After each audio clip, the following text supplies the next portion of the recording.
You're first. The very interesting. Look here, Cecile, somebody like that. Where is she name? Cecile Watson. She want to talk to. All right. I look here. Why don't have the lady repeating herself? How so? There are different forms of crowdfunding. She said so. The equity crowdfunding. She said so. She said so, Garnet, and she explained it. Earlier, and you make sure to repeat herself about that. It's not make me. Oh, come on! It's worth it for her to go back through it again. Me and you are gonna argue on that one. Talk about like the film where it's like you actually buy your ticket before the movie release. You have the kind of charity crowdfunding. You have various forms of crowdfunding. So why are you repeating it then, since you think it was so important and you think that we were, and I'm being faced with, you know, after you done so we make her repeat herself, why are you doing that? Can you add to the discussion now, please, sir? Got it. Yes. All right. Me ease. I'm not saying nothing more. Well, I don't know about that with Mr. Vaz. Maybe that is his cry. But let us remember some things. The Jamaica Council of Churches, the JMA, the JEA, civil action groups, private sector organization have found an issue with it. There is enough outcry. You know why they have an issue? Because the way you come out and I talk about it. You understand? And all this again, which is the opposition, which is a man who I respect. Him go to him tweet and the IMF say the Jamaica breach and them things there. When him do them things there, it's not PMP alone are going to suffer. The JNP them are going to suffer too. To me, you know, that's kind of devious thing to do. And then now them ask the Prime Minister must resign. What should do? To me, none of the people don't do nothing more than them who overspend. All we have to do now is try come and fix it instead of what they have turned it on a big. All right, it's 8 o'clock and we've cut 9 o'clock. Sorry, we've come to the end of our program. Thanks for sharing with us.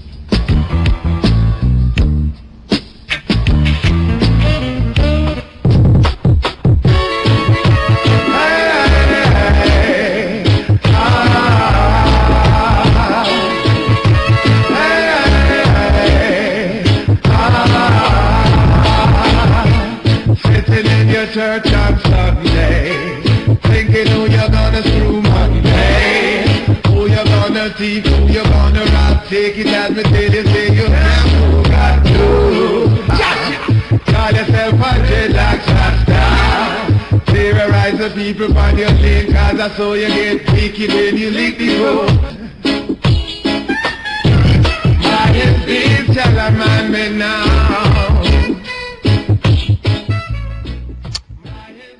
Yes, morning, welcome. Straight up. Monday morning, 24th of November. My name is Jerry Small and welcome you, the listeners and the callers and the texters. And first I want to say condolences to the survivors and sisters and brethren and family of Mama Julie, Sister Julie from over the foundation up there, the Ethiopian African Black International Congress out of 10 Mile Bull Bay. She was found dead in her home. I don't know if it's foul or fear circumstances under which she died. Don't know. Sister Julie, Mama Julie. Condolences especially to Empress Esther, who make me know Empress Julie a couple decades ago.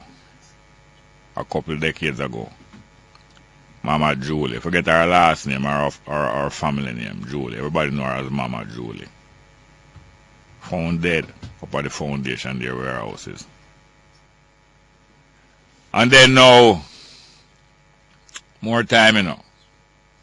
You're in danger of losing some old friend or sometimes not so old, because you have to just speak your mind and it might offend them to the extent where them believe like say you hurt them. Meanwhile, they don't really want to hurt no one. They just want to, you want to heal things that I believe, clean things and true things and light. Supposed to heal things more than bad-mindedness and hypocrisy, covering up how you feel. And covering up how you feel is not bad enough. Yes, you can cover up how you feel. But acting a different way, in a false way to deceive and deceive about your feelings. Better just, if you cover up how you feel, just keep quiet. If you cover up how you feel, well, I can't tell anybody what to do. But sometimes you might lose the goodwill of some people. Well, hear me now. On Friday, 2 or 3 people call attention to the name Anthony Bourdain feature on CNN when them travel around the world and tell you about good eating spot and different culture and lifestyle of people. Anthony Bourdain, right? I forgot what he called it. And before I come to the calls that came in on Friday, drawing attention to something that happened there. VC, where you hear me just play there. I remember I supplied a blown up photograph of him and several other people, but I remember his own especially, because at that time, that was a big hit sometime in 2002 early. 2001, late 2002 early, I believe, by his deeds. And they was opening this big new reggae museum. I forgot the name. Reggae museum, right at the cruise ship port. As you come off of the cruise ship, you have to walk through it before you come out. So all the tourists had to go through the reggae museum there. And I was asked to do some work for them.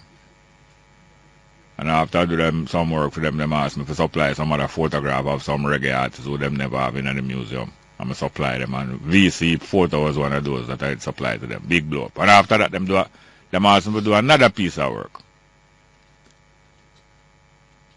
And about 6 months, between 6 months and a year ago, I was approached again by the Blackwell outfit for straight up to do a series of programs.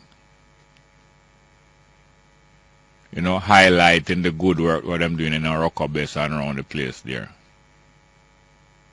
At the same time, I had become aware a little before that some of the plans that the Blackwell outfit had was going to be removing fishermen and all and other people from places where they could go freely before, especially on the coastline there. So when the proposal was brought to me, for us to do some programs highlighting how good it was that the Blackwell outfit would be doing for the people of Aracabessa and SDC and some other thing. I never take the bait, Never took the bait. When my youth grow up, you have an expression. The thing still continues. It continues in all cultures, but especially in Jamaica. And in Jamaica, we had a term and a name for it. A form of association. Sometimes it's friendship, sometimes it's employment, sometimes it's slavery. Sometimes it's, what did I say then? Not infatuation. Here's another word, it slipped me here now. But we used to express it as, so well then, you demong somebody. You have some people that them always like to demong somebody more important than themselves. And then when I said demong, them move with them. Them is always where that person is, them doing a little thing for that person. Some of them, Jamaican even refer to some of this association as like a come around. A lot of people that you see around the Prime Minister, some come around. Come around. You jump around, and come around and demong her. And any little thing she do. Any little thing she do. If she want some clean work for do, them will do it. If she have a little dirty work for do, like to clean up the place, them will do it too. But them just demong her. You have some people them just love to demong somebody important. And them identify with that person. That's where royalty and nobility and what you call it, feudalism, where the rich rule the poor and the poor accept them lower grade as a part of life.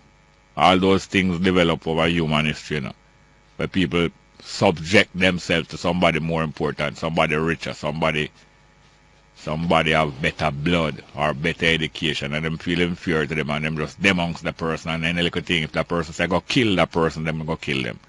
And if them say go rape the person, go rape them. And if them say go tell the person lie, anything you want do, you just demongst the person and the person does, you know. But from your little boy, me know no demongst business. Me not demongst nobody. If me and your brethren, friend, family or anything, co-worker, we just move together. But me not demongst you. You could have Bob Marley. That's why when we used to all visit down a Hope Road when Bob just get the place, you know. I always carry my own little jar herb. I also make a bush herb, you know, because I can't afford the expensive herb. I also make a bush herb. Why? I'm not going down there, go sit down and hitch up and wait till Bob give me a spliff out of the good herb like what some man do. I'm not that. I'm not demongst Bob. I'm not demongst nobody. I'm not demongst and hitch up. I'm not a come around. And not because I feel like I'm better than anybody now. Not because I feel like I'm equal to anybody. I don't feel like I'm better than nobody. I don't want better than no. Well, I don't want better than maybe I want better than somebody in a behavior, but I don't want to feel like I'm superior to anybody. I don't need to feel superior to anybody. I know I'm equal to all, and I regard all as being equal to me. So from my little boy, I mean, I demongst business. But it's a syndrome of human life. It's not just Jamaica alone. All around the place, people love hitch up amongst more powerful people. Demongst them. And because of that, you are in danger of never reaching a stage where you respect yourself as a human being. You don't respect yourself because you have money. Respect yourself because you're shaped good. Respect yourself because you're brown or because you're hair-styled. That's not really self-respect. That's an ego. When you respect yourself, you just respect yourself and know that you are worthwhile and worthy to be respected. And therefore, you're going to behave in a way that is worthy to be respected, to maintain the respect of other people. And you respect yourself because you're alive and human being. From the time that you're alive, the Almighty God is inside of you. All life. The Almighty God is inside all life. Even more so, you could say, among human life that's so conscious, God conscious and conscious alive. So here goes now. I was telling you about, say, well, then the Blackwell outfit them did approach straight up to come to some program to kind of promote them image and how that good them is doing in Araca best around the place and this and that. I never take the bait because I had some experience with them before, as I told you. I'm not demongst nobody. I'm not here to pretty up no one or be a little come around no one. So when a few people call the program, my good old time brethren Jose, Carl Bradshaw, call the program. I was telling us if you saw the incident on the Anthony Bourdain feature where Carl Bradshaw got some conflict with some local people down there. And I didn't see it, I only was hearing about it. Fortunately, Friday night I got a glimpse of it. And I think it's a shame when we subject ourselves to other people. Subordinate yourself in a job is not bad enough. You are subordinate. In other words, somebody has seniority and more responsibility than you are subordinate. But I'm not talking about subordinate. I'm talking about subject yourself to other people in this modern day when most human beings know that all human beings are supposed to be free and equal. What happens is that Anthony Bourdain go around the place and, show people different lifestyles of people around the world, how them eat nice food, the places that them hang out, how them enjoy life. And them came to Jamaica and did a feature. I first heard about it when I heard that he was going to pass through Winifred Beach, and the Winifred Beach where the people been fighting so long for the right of them to control the beaches. A public beaches against the government and the nasty, craven men along with government who are in pursuit of grabbing things away from all people all over the world. It's not just Jamaica alone, Wicked, nasty men along with governments around the world are in the pursuit of grabbing away resources from all of the people around the world. It's not just Jamaica alone. So we don't really have to sorry for ourselves. But that thing happening all around the world. And the people at Winifred Beach are fight a good fight.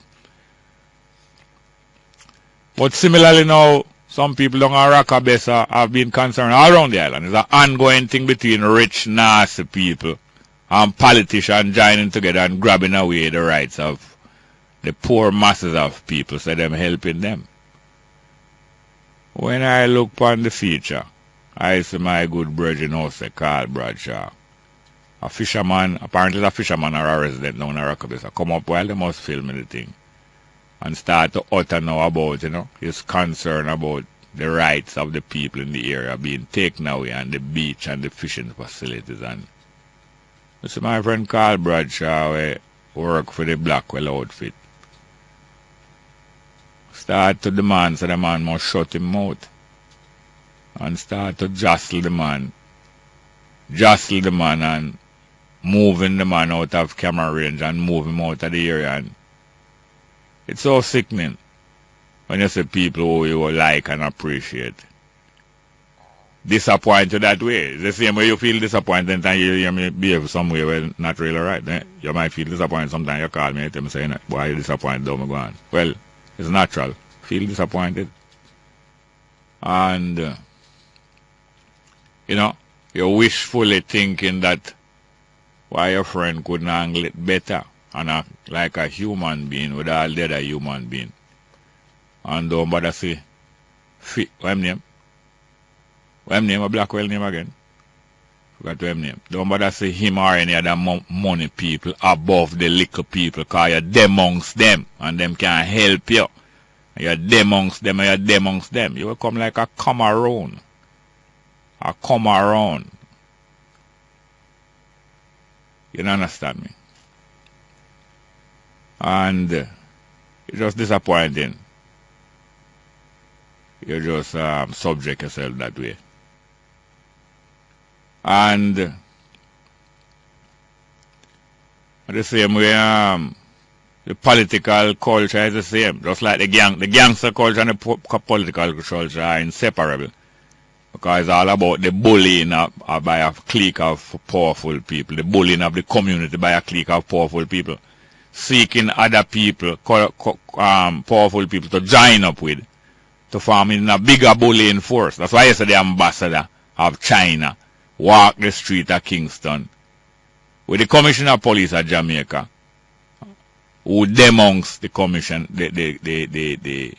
ambassador of China, walking among the community downtown there, warning off the people, not just warning off gunmen, warning off the everyday people down the street, say, no mind on a little black dirty self, If anything is to crop up and up to them China people here, say, we're going to take on hostage.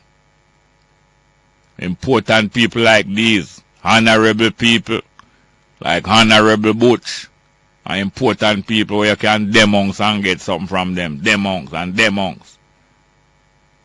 Honorable Butch and most Honorable Butch. All of them love keep company. Honorable Butch and most Honorable Butch and less Honorable Butch. Disgusting and disappointing, man. We really wish the best and hope the best for one another. As a rule. Yes, we do. This week is Journalism Week. This week is Journalism Week. And you know that journalists, press, media people, even communicators, even other communicators, even the advertising world and the public relations world, all of them are owed duty to the public. Although they usually work for private people, they owe duty to the public to keep the public, to feed the public with accurate information, not lies. Although advertising do a lot of deceiving of people, you still expect that them have some minimum standard, even public relation people and press officers and ministers of information and different people. Like the journalistic profession and the media workers, information workers. Your sole legitimacy in being is because you are in service to the public. So this is Journalism Week. I want to yell a couple of people, especially my brethren there. Long time, decades now, I don't have no contact with them. Brother Whoopi Judah from down there in Albert Town. Whoopi Judah. Yeah, man, thank you very much for the contact with my next brethren. Bring us in contact. So yell. And it's been not too long before we. Yeah, man, we can wish one another well face to face. And also I want to hail a couple of people in Virgin like Clive. done down there in a compound, running their compound guest house, Clive done, and him brethren Andre Cowan, and a couple more brethren and sisters, I can't remember some of them names. But one thing I remember, I want to yell a straight up listener when we meet. Seemed like by chance, but was no accident. Meet a straight up listener yesterday, down in Mandeville there. So Luke Rommel, that Mercedes Benz expert down there in Mandeville, that straight up listener. We did meet one a long time and we just meet by accident.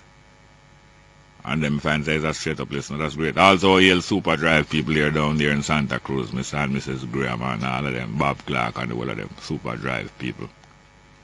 A whole heap of people all about, even those who have been hurt. Even those who have been hurt over the weekend, I tell you. Yeah, man.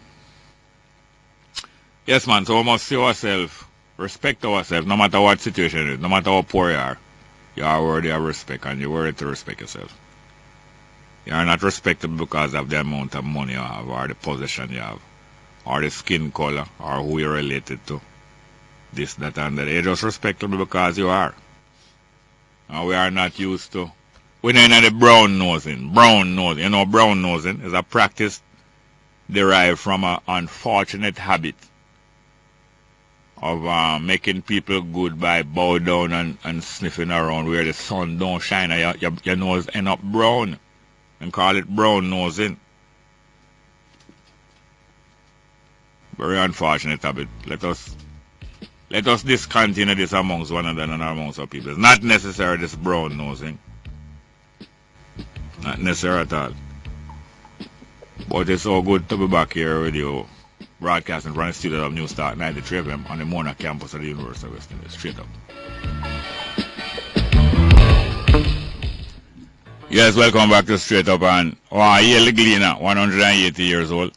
And you know that the Gleaner listen to Straight Up. Just like how we read the Gleaner. Yeah, man, we read the Gleaner. We're not afraid to say we read the Gleaner or we listen to that program or that program. Although we're not going to advertise another station and a program still. But them listen we and we listen to them and we watch them and them watch we. I know Darrell Vaz listen Straight Up too. How many PNP and JLP. And we listen to them too.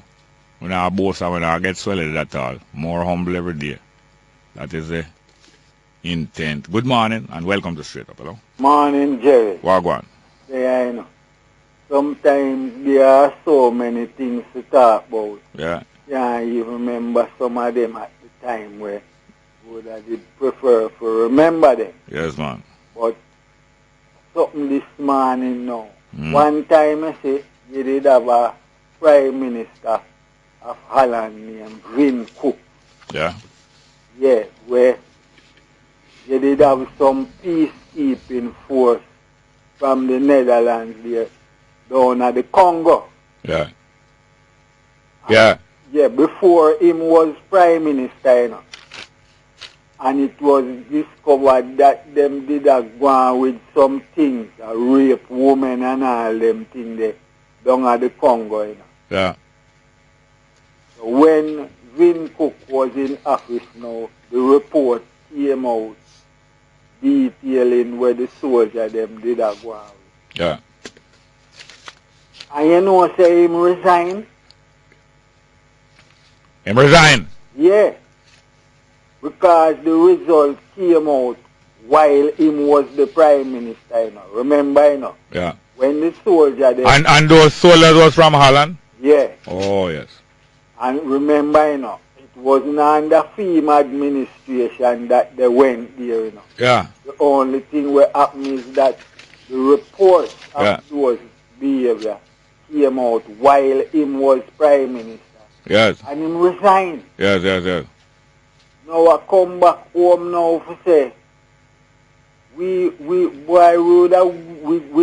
of that kind of culture in Jamaica. Yeah, we dream of a white Christmas. Where people resign on principle. Yeah, yeah, yeah. And therefore, when you resign on principle that way, you set the standard even higher for the person who will come replace you. Absolutely. So them know that he's a hard act to follow, you better follow it, and you're being judged By his standards. Yeah. Yeah. Now, yesterday now in Nigeria, the government raided some of the offices of the opposition and lock up some people. Yeah. Yeah, because big things are going all over Africa. Which country that again? Nigeria. Okay, yes, yes. Good luck, Jonathan. Yeah, that's what I was wondering if I good luck. Haram the man, where him a do from where him not do, but him up to some dirty trick. Yeah. Yeah. And I don't know, them a plan for impeach him, so him a try to stall that. Yeah. But over the weekend too, you notice Boko Haram and Al-Shabaab and the Taliban, them is a awful weekend it was. All over, drastic. Yeah. But I don't know where them a do at Kenya. Because all this Al-Shabaab, remember Meles Zenawi of Ethiopia? Yeah. You see how him did deal with Al-Shabaab?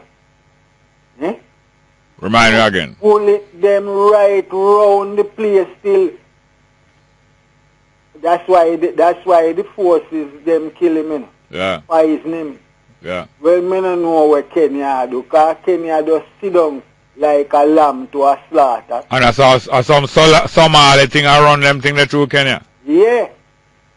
And here William Ruto now, he must say, oh, them kill 100 Al-Shabaab over the weekend. Al-Shabaab I say, go where I lie, I tell. No go so. Yeah. But me know say, looking at Meles Zenawi, Kenya should have troops in Somalia long time, you know. I run down Al-Shabaab, you know. And I wait upon them upon the Kenyan border to sandwich them and deal with them case. Yeah, if I just sit down like a lamb to a slaughter. If you even have to rent a private jet for $4 million, fly them down and catch them with them there. Like what Bunting, I forgot to learn from Bunting, man. But thank you very much, yes, sir. Yeah, give that. Good morning and welcome to Straight Up. Hello. Morning, Mr. Small. Welcome, sir. How you doing? Fine, fine. I heard you mention a name. Yeah. I had to call you. Yeah? A long time listener here. Yes, sir. Lukey Rommel from Mandeville. Yes, man. My old schoolmate and classmate was one of my best friends in high school. How are you, sir? And I lost contact with him and I heard the name, I had to call you. Yeah. I need to get that number. Yeah, man. He was out of the island for a while, you know. Yes. Yeah, man. Good mechanic. Yes, sir. Great. I'm great. Man, Good. Specializing. I think it run in the family. Yeah, because my brother specializing in the Volvo. And him specializing in the Benz. Are you there? Not there. Well, I hope him, see if that call is still there, because I'm going to need to contact me to get a number off of the air, please. Gone? Alright, anybody know that person? Ask them to call back and leave them number off of the air. Yes, well, I'm glad we could make that contact there from high school days, I'm saying. Good morning. Morning, welcome. Straight up. Morning, Mr. Small. What going, sir? Oh, boy, give thanks for life, you know? Yeah, man. We can't speak this morning. Yes, sir. I hear you using a word that come around. But the right word is come around, you know? Yeah, I know I come around. Some people say come around, but it come from come around. You come around and come around and come around and demons and you know, you get to draw a man cigarette butt and come around can be something bad and somebody dangerous, you know, and can be a damn thief too, you know. Can be a fifth columnist, but we're not trying to put down nobody who have to stay near to somebody else who can give them some work, you know. We're not putting down that. Somebody who stay near to somebody who can give them some work or who can assist them. We're not putting down that. Yeah, man. Because our people come through some unfortunate situation and all of us have had to catch on somebody's doorstep or somebody foul coop for a little while. Yeah. As your brethren was talking about in Africa, in Kenya over the weekend, you know, they kill more than 28 people, you know. Take them off of the bus. Take them off of the bus, and who can speak the thing there? Who can recite? Who can?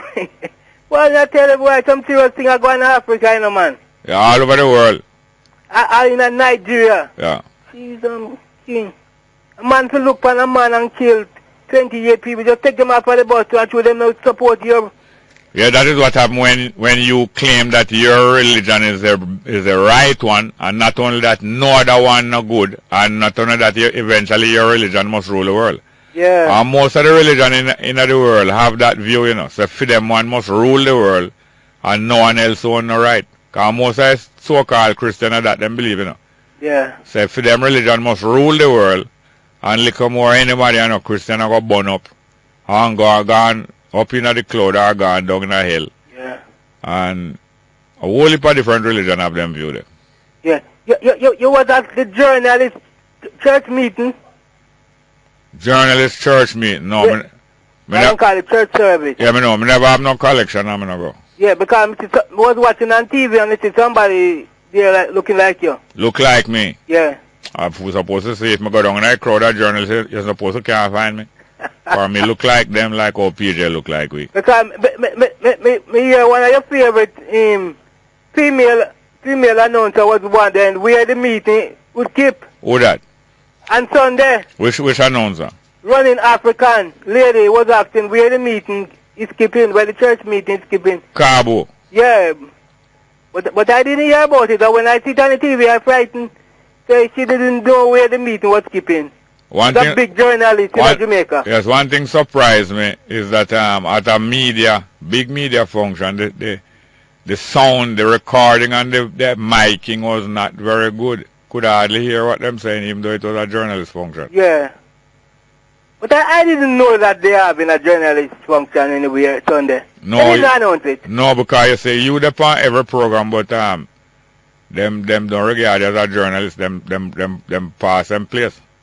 But as my lady, then should I give her an invitation? Oh. Running African lady. Cabos. Sometimes them send them late. Some of the people who go to journalistic school and some of the people who in the big media house don't regard the other little people as not journalists, you know. Eh? Yeah, somehow we are come around. We only come around journalism. Jerry, look more. You come back around? Yeah, man, I'll come back a little more. Eh. Go on. Good yeah, morning. Man, cool. No, when I say go on, I'm rude. I'm so sorry. Good morning. Welcome to Straight Up. Hello. Welcome. Welcome, sir. How are you doing? Not bad, Master. What I want to say to you is, sir. Yeah. That this morning I called the show Fresh Talk. Yeah. And a lady come on the program and was saying what the Prime Minister do. Yeah. It's not what the Prime Minister do is the problem, it's what she don't do. No, you call Fresh Start and a lady come on the program, all the two things connected. No, she come afterward, after me done talk. Oh. And she was saying... And no dog not supposed to bark. No dog not supposed to bark. And no cat not supposed to... What I'm saying is that how they can pass a deal and didn't tell it to the boss. That is the problem. Yes. The problem is what she don't do is the problem. Yeah. What the representative of the board don't do. Oh, and if it was me, you see, Miles Jerry, and if to all election never saw there, everything them going to do, they have to call an election.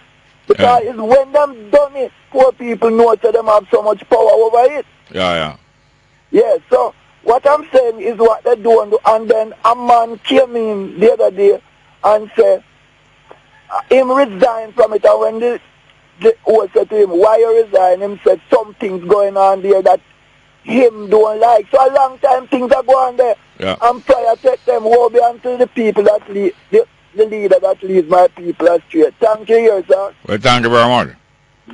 Yes, sir. Good. I'll go for a break. Yes, good morning and welcome back to Straight Up. Good morning. Hello? Yes, sir. Morning. Sir Coombs? Yeah, man. Oh, go on. Well, one time I call one with the station, I talk to somebody, you know, the mother with and one woman calls and me go and let me know too much. Me know it all. Yeah. All right, listen now. Yeah. Me born a long time, 1937, right? Yeah. And my father born 1900. Yeah. And him know nothing, and he couldn't, you know hear different from me. Yeah. All right, I hear you the word they call come around, you see? Yes, sir. Well, how me get it, you see? Yeah. The whole time Indian them couldn't talk English. Yeah. So when the black people then go and book the water and thing and they give me some food. Him say, you come around tomorrow again, come help me. Yes. You see, owe me. All right. But the black man them just cut his short and say, come around. Yes. I saw me hear it. Yes. I saw me again. I saw you sell it. Right? A true man. Well, I saw me hear it, right? Yes, sir. Am I right? Yes, man. Thank you very much. Yeah, man. Anyways, any little thing me tell you what me hear. Me not know it all, understand? No, man, you don't know too much, man. But me know, by long time in the pound and me can't read good, brother Jerry. Yeah. But I don't tell you I know reading experience and remembrance. Yes, exactly. Remembrance. Yes, sir. All right, question. Yeah. The first ship that brought slave from Africa come to Jamaica, what is the name of it? Well, me hear all kind of name, but me hear one name, but I don't know if it's really the first one. All right, give me what you hear. Then said name Jesus of Lubeck. Okay, thanks very much. All right, now somewhere in the west. Thanks very much. That me hear too. That you hear? Yes, that me have so. And well, one time I'm not going to say thank God for Jesus. Well, I don't know how true these parties. Them say when the slave come and load them and thing, yeah, they were crying. When the African come, no slave no come in. Well, right. African. Thanks for correction. Them, no problem. All right, they was crying, yes. All right, they was crying, and but I feel who say but let them off or something. Say don't cry. Jesus is coming again. So they make one song after it. Me don't know which one of them. Oh. Understand? Yeah.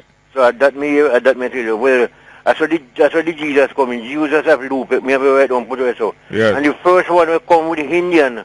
He come 8 of May 1846. He am Blundell Hunter. So I'm gonna tell you, boy, you really keep the history, boy. Thank you very much. You hear about the Indian one?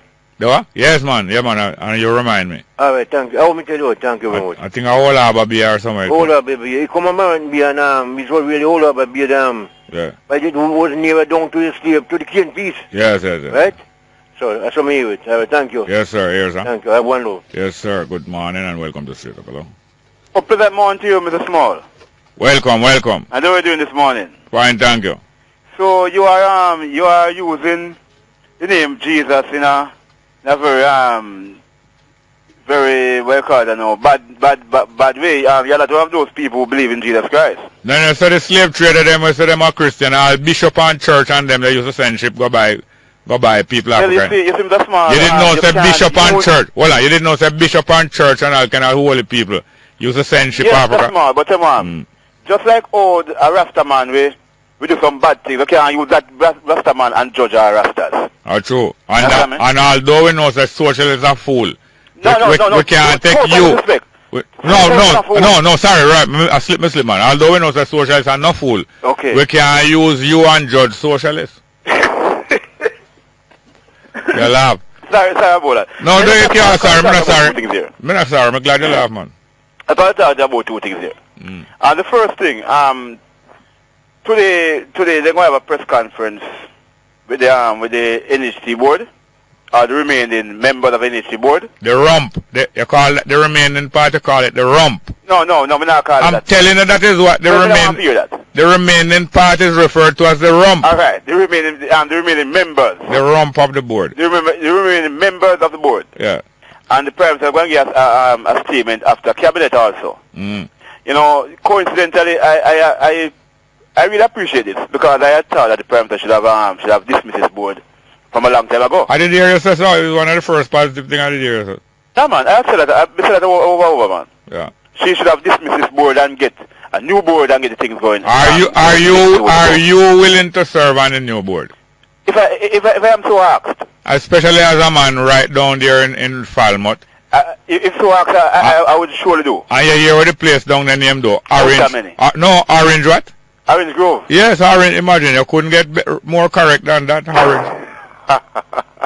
I hear you, man. Yeah. But you see, very interesting, Mr. Smart. Is that up to now I have noticed that since the revelation that the $80 million was written off under the previous government, I have noticed that there's a deafening silence. There's a what? A deafening silence. From the leader of the opposition. Boy, you use up some phrase. You do whole of a reading, you know, man. That's what I mean. But I'm telling you, my brother. Yeah. My father tell me for my youth, you know, so Marcus Garvey say if one write of a black man put in a book. Yeah. And reading make it a man. Yeah. Me learn from my youth. Yeah. And so more I read and you know I go to West but you still read. Yeah. Yeah. You remember Dudley Thompson when Estrada when him did go with Estrada? No, we see 1980 I was only 9 at the time. Well, but I remember things from I'm a 6, 3, 4, 5, yeah, 6. Man, but maybe you don't remember those things. Yes, well, Dudley the next I want to talk about. No, when they go in at the plane, Dudley Thompson fly back in at the plane with I think with Estrada. About when him come to the plane and the journalist him hold up the newspaper to kind of hide him face. But the journal him give himself because the newspaper turn upside down and the journalist say, which man that I read upside down. Look here, my brother. Yeah. You see, right now, Mr. Small, the education system, as I say, it's improving. And one of the things what we want most of the people to know, the art program, the art NTA, has a lot of opportunities out there. Because more there's some youth time as well. No, well, you have to go calm back and tell me because we're going over the time and we have 3 No, we don't talk to them, But I tell you some other people is there and you get over the time. Yes, yes. Good morning, welcome to Straight Up, hello. Morning and welcome, Straight Up, hello. Go ahead, please. Good morning and welcome to Straight Up. Go ahead. Yeah. Yes, Mr. Simon. Good morning. Yes, Mama. I'm the lady who called about 2 weeks back about the Proxy Parent International and the or the Proxy Parent International, but you didn't leave your number. Yes, sir, I did. I leave it with the producer and my name. All right, leave it again for me. I'm going to see if I can make back contact with them people. Okay, then. Thank you very much. Yes, ma'am. Good morning. Welcome to Straight Up, hello. Morning. Welcome, sir. How are you this morning? Great, great. Yes, man. Enjoy your little talk before, you know. Oh, yeah? Yes. And at least I learned something in the meantime when you talk, you know. Oh, yeah? Might not agree with everything and how you put it, but yeah, it's something for me to learn, something from. To consider. That, yes. That call a comrade. You saw when they hold on something, then run with it. Yeah. They're saying that the JLP write off the 80 million. But it's not really so. And if him looking yesterday Observer, if him get a better explanation where Mr. Golin clarify how the DBJ get to be in it. Yeah. And he said there was no write-off. Right? What was done was that it made provision for the loss that it was making on this investment. Right? And remember that it started from 2005. Right? The whole that plan started from 2005. And there wasn't a write-off, but then they'd have to follow it up based on what was there, and the law was there to provide for this thing to happen to the bank at the time. Yeah. You know? But they must run with it and say, well, the other government did write it off.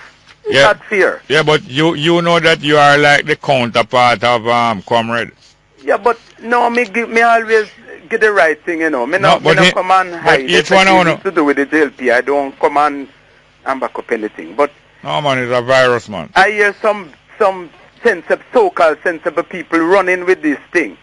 It's the same way I hear Miss Simpson saying over Westmoreland at the party meeting, say, oh, Mr. Holness run go tell the IMF about this Otameni thing. Which I think I hear the news say that the IMF call on Mr. Holness at his office. They visit him at his office. And it was by the way that they put that in it to say what you think about it. They never go make no report to the IMF like then go overseas, go make a report to them. The IMF people call on them at his office. Right? And then put that forward to them. Say if you think it was right based on what is the plan the IMF have for us. That would be buying a loss-making thing when they should be selling it. Yeah. You know? Anyway, to me, PNP and JLP come like black dog and monkey. No, sir. Me know you're not going to say so. No. Me don't put the two of them in that same thing. Yeah. Because but you know that the JLP was born out of the bowels of the PNP, though. Yeah, yes, I know. Yeah. But what the PNP would get away with in this country, the JLP would never. Yeah, why? Tell me why. I don't know, but the people, I don't know. They just put up with just about anything the PNP do. No, but there must be a reason. I don't know. When you say the people, hold on, when you say the people, I mean the majority of the people in Jamaica. The majority of the people. A joke you make, man. A joke you make, man. Joke you make. Look here. Man, they seems to the joke you make between everything. If you notice listen here, listen. Between the JLP and the PNP, them don't control the loyalty of half of the people of Jamaica. You think so? I pretend I want to live in a dream world as if like a dream world. And it's, you know where it's coming from? From in the 40s and 50s when the two of them make up together and say, anyone who in power, we must control 60% of the work and then the other 40% of the work go to you. As if all of the people in Jamaica divide up between JLP and PNP. That just shows that them not business with the rest of the people who is not for them. Well, then we have to blame the other people them who no business with what's going on because they could make a difference then. Yes. You are closer. Yes, you are could make a lot of difference. Yes, you are closer to the PNP than what you are to the rest of the people in Jamaica. No, so the people they must get up, man, and do something. Yes, and that can change all of and that is why people cross over from the PNP to the JLP so often and cross over from the JLP. So it's a Norman Horn there. Yes. Left JLP, gone over PNP. And when you look the amount of people who left PNP, gone over JLP, you know see it. But just only one thing do you know? I don't agree with it when Ardley Shaw say I'm going to pepper the Prime Minister backside. I don't agree with that kind of thing. You agree with them thing? I don't agree with that at all. And the next thing now, and if she say, and if do it the other way around. Yes, well that's what I was coming to know. If she said don't draw me tongue, I'm talking to you, man. If she said don't draw me tongue, he is not to do it. Because if you are a lady,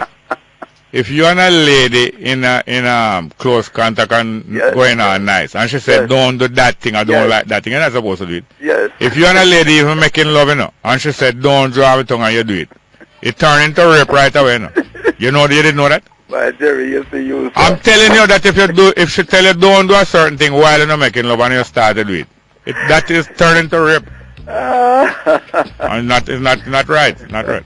Anyway, I forgot with the 10 o'clock. Not only that, I forgot with the 10 o'clock news and the cabinet meeting starting now. I don't know if you know that. By 12 o'clock, we're supposed to hear what I'm going to do. Straight up.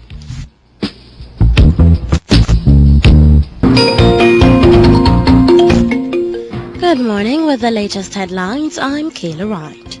Prime Minister Portia Simpson Miller will today reveal the fate of the Board of the National Housing Trust, NHT, following the controversy surrounding their acquisition of the Out-of-Many Experience property. Last Friday, the NHT board was plunged into crisis following the resignation of Brenda Cuthbert, reducing membership to 8 and 1 less than the quorum required to operate. Cuthbert joined trade unionist Cavan Gale and Helen Davis White, who earlier resigned. The Office of the Prime Minister says Simpson Miller will make an announcement after today's cabinet meeting. The NHT acquired the property in December of 2012.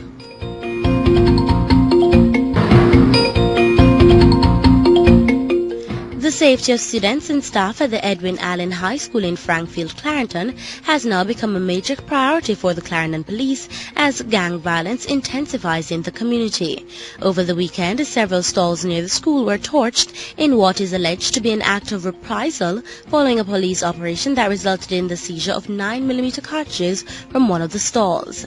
The fire also follows Friday's murder of 26-year-old Ricardo Chica Anderson in reprisal for the September killing of Gertrude Jermaine Giscombe, otherwise called Scabby. Head of Operations for the Clarendon Police, Superintendent Carl McKenzie, says the police will have to step up their operations in Frankfield. He says, rather, he has identified the Grantham and Waterworks areas of Frankfield as the major hotspots. Chuck Hagel will resign as U.S. Defense Secretary after a request from President Barack Obama to step down. Hagel became Defense Secretary last year. He is reportedly stepping down amid a shift in U.S. military strategy to fight Islamic State IS. He is expected to stay on as Secretary until his successor is confirmed. And those are the stories making the latest headlines. News next at 11 o'clock. Stay tuned. Straight Up with Jerry Small continues. I'm Kayla Wright.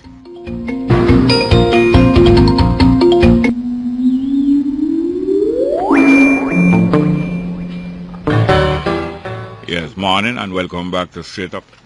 We're into the second hour of the program here now. Good morning. Morning, sir. Yes, sir. Welcome. The other day I called you about the government not paying attention to what people in the society were saying. Yeah. And I made reference to the private sector and another group. Yes. But this outer men situation seems to have changed it a little bit so that maybe I can have a little hope. Yes. And it goes to show me that all the organizations that makes up these groups that the government wants to be partnership with in order to run the country properly can make a difference when they go to these groups. All right? So you appreciate that it is the private sector objecting to the government insensitivity that has brought the government more responsive. Yes, and it only took the last person to the last minute for them not having a quorum for them to reach this point where they're thinking about it. Yes, and that person, as you would know, was pressured and influenced by the private sector. In turn, it is the public that has pressured the private sector. Yes. Who in turn have pressured the government. Right. So you see that exerting public opinion is not in vain, and talking is not empty. It can be empty, but it don't have to be empty. Right. But you see, some of the times when the private sector speak as if they cannot do this or they cannot do that, if they really wanted to do it, they could step up and make a difference. Yes, yes. Okay, sir. Yes, man. Thank you very much, yeah. Next one, good morning. Welcome to Straight Up, hello. Hello. Yes, sir. What going on? What's him up, pretend there? Yes, sir. Good up, brother Jerry. What going on? Did they know that is you introduce and invent the vuvuzela? But remember, you know, we are from Africa, eh? Yes, sir. So, I mean, it fits in, not true? And whenever you have no whirly up, don't you really sip the up? Yes. Yes. Yes. Yes. Distance, my brother. Steam and all them with it. Truly. Yes, man. Go ahead, please. Yes, man. Big up Jamaica Said Speed, locally and internationally. Yeah. And may health and wealth pour on us throughout our lifetime. Yes, the NHA thing, the National Housing Trust situation. Yeah. I know that certain persons are trying to politicize the whole issue. But we have to deal with it from a realistic line. Not true, my brethren? Seems so to me. And to me, enough people not really get the real understanding of what is really taking place. Yeah. Because this is not a party issue. This is something connecting with the people of Jamaica who are contributors to the scheme. Yeah. True, my brethren? Yes, and sad to say, most of the contributors never to benefit. That is it. That is what I'm talking about. Right? Because according to them, they are not earning enough to be qualified to get a loan to purchase a house, but yet still actually contribute. Yeah. Not true? Yeah, man. All right? Now, when you listen to the whole thing, it's not a matter of whether them do right or what they do wrong. The point is you have a board, and every time you hear a board member come and speak, it's something totally different. This one talking from what that one talking, from what that one talking, from what that one talking. See, my brethren? And then you realize that there's lack of communication. Because according to the chairman, initially he said that when the decision was made, the thing was unanimous with all of the persons on board. He also gone on the road and started to say, well then, we are projecting this and projecting that, etc., etc. You remember, brethren? Yeah. Then now, other board members come now, especially those who resigned, and said they were not present when that decision was made. Yeah. Not only that. Yes. They didn't agree with many things. They didn't like how the chairman was wanting to run the National Housing Trust on a day-to-day basis, and the chairman's job is not to run the National Housing Trust. And also they were not present or did not unanimously agree. It's not just one thing them said that them never unanimously agree on. Yes. They said that they didn't agree with certain things generally. Them don't like how the chairman override certain things. And thirdly, them wasn't there some of the time and there was no unanimous decision. So it's a serious, and they never liked it. Look here. The board there, like most of the things connected to the government, it consists of a hardcore of come around people that is close. I'm not saying it to insult them, you know, but people who is close to either the prime minister or the leadership of the party, and them amongst PJ or them amongst Portia. You have a hardcore of those people in the JUTC, in the UDC, in the NHT, in all of these places. The rest of the people who are appointed to make it look representational, like the private sector is represented and the workers is represented and so on. But that is just the appearances and to make up the number. But they are expected to follow the dictates of the little hardcore of come around them.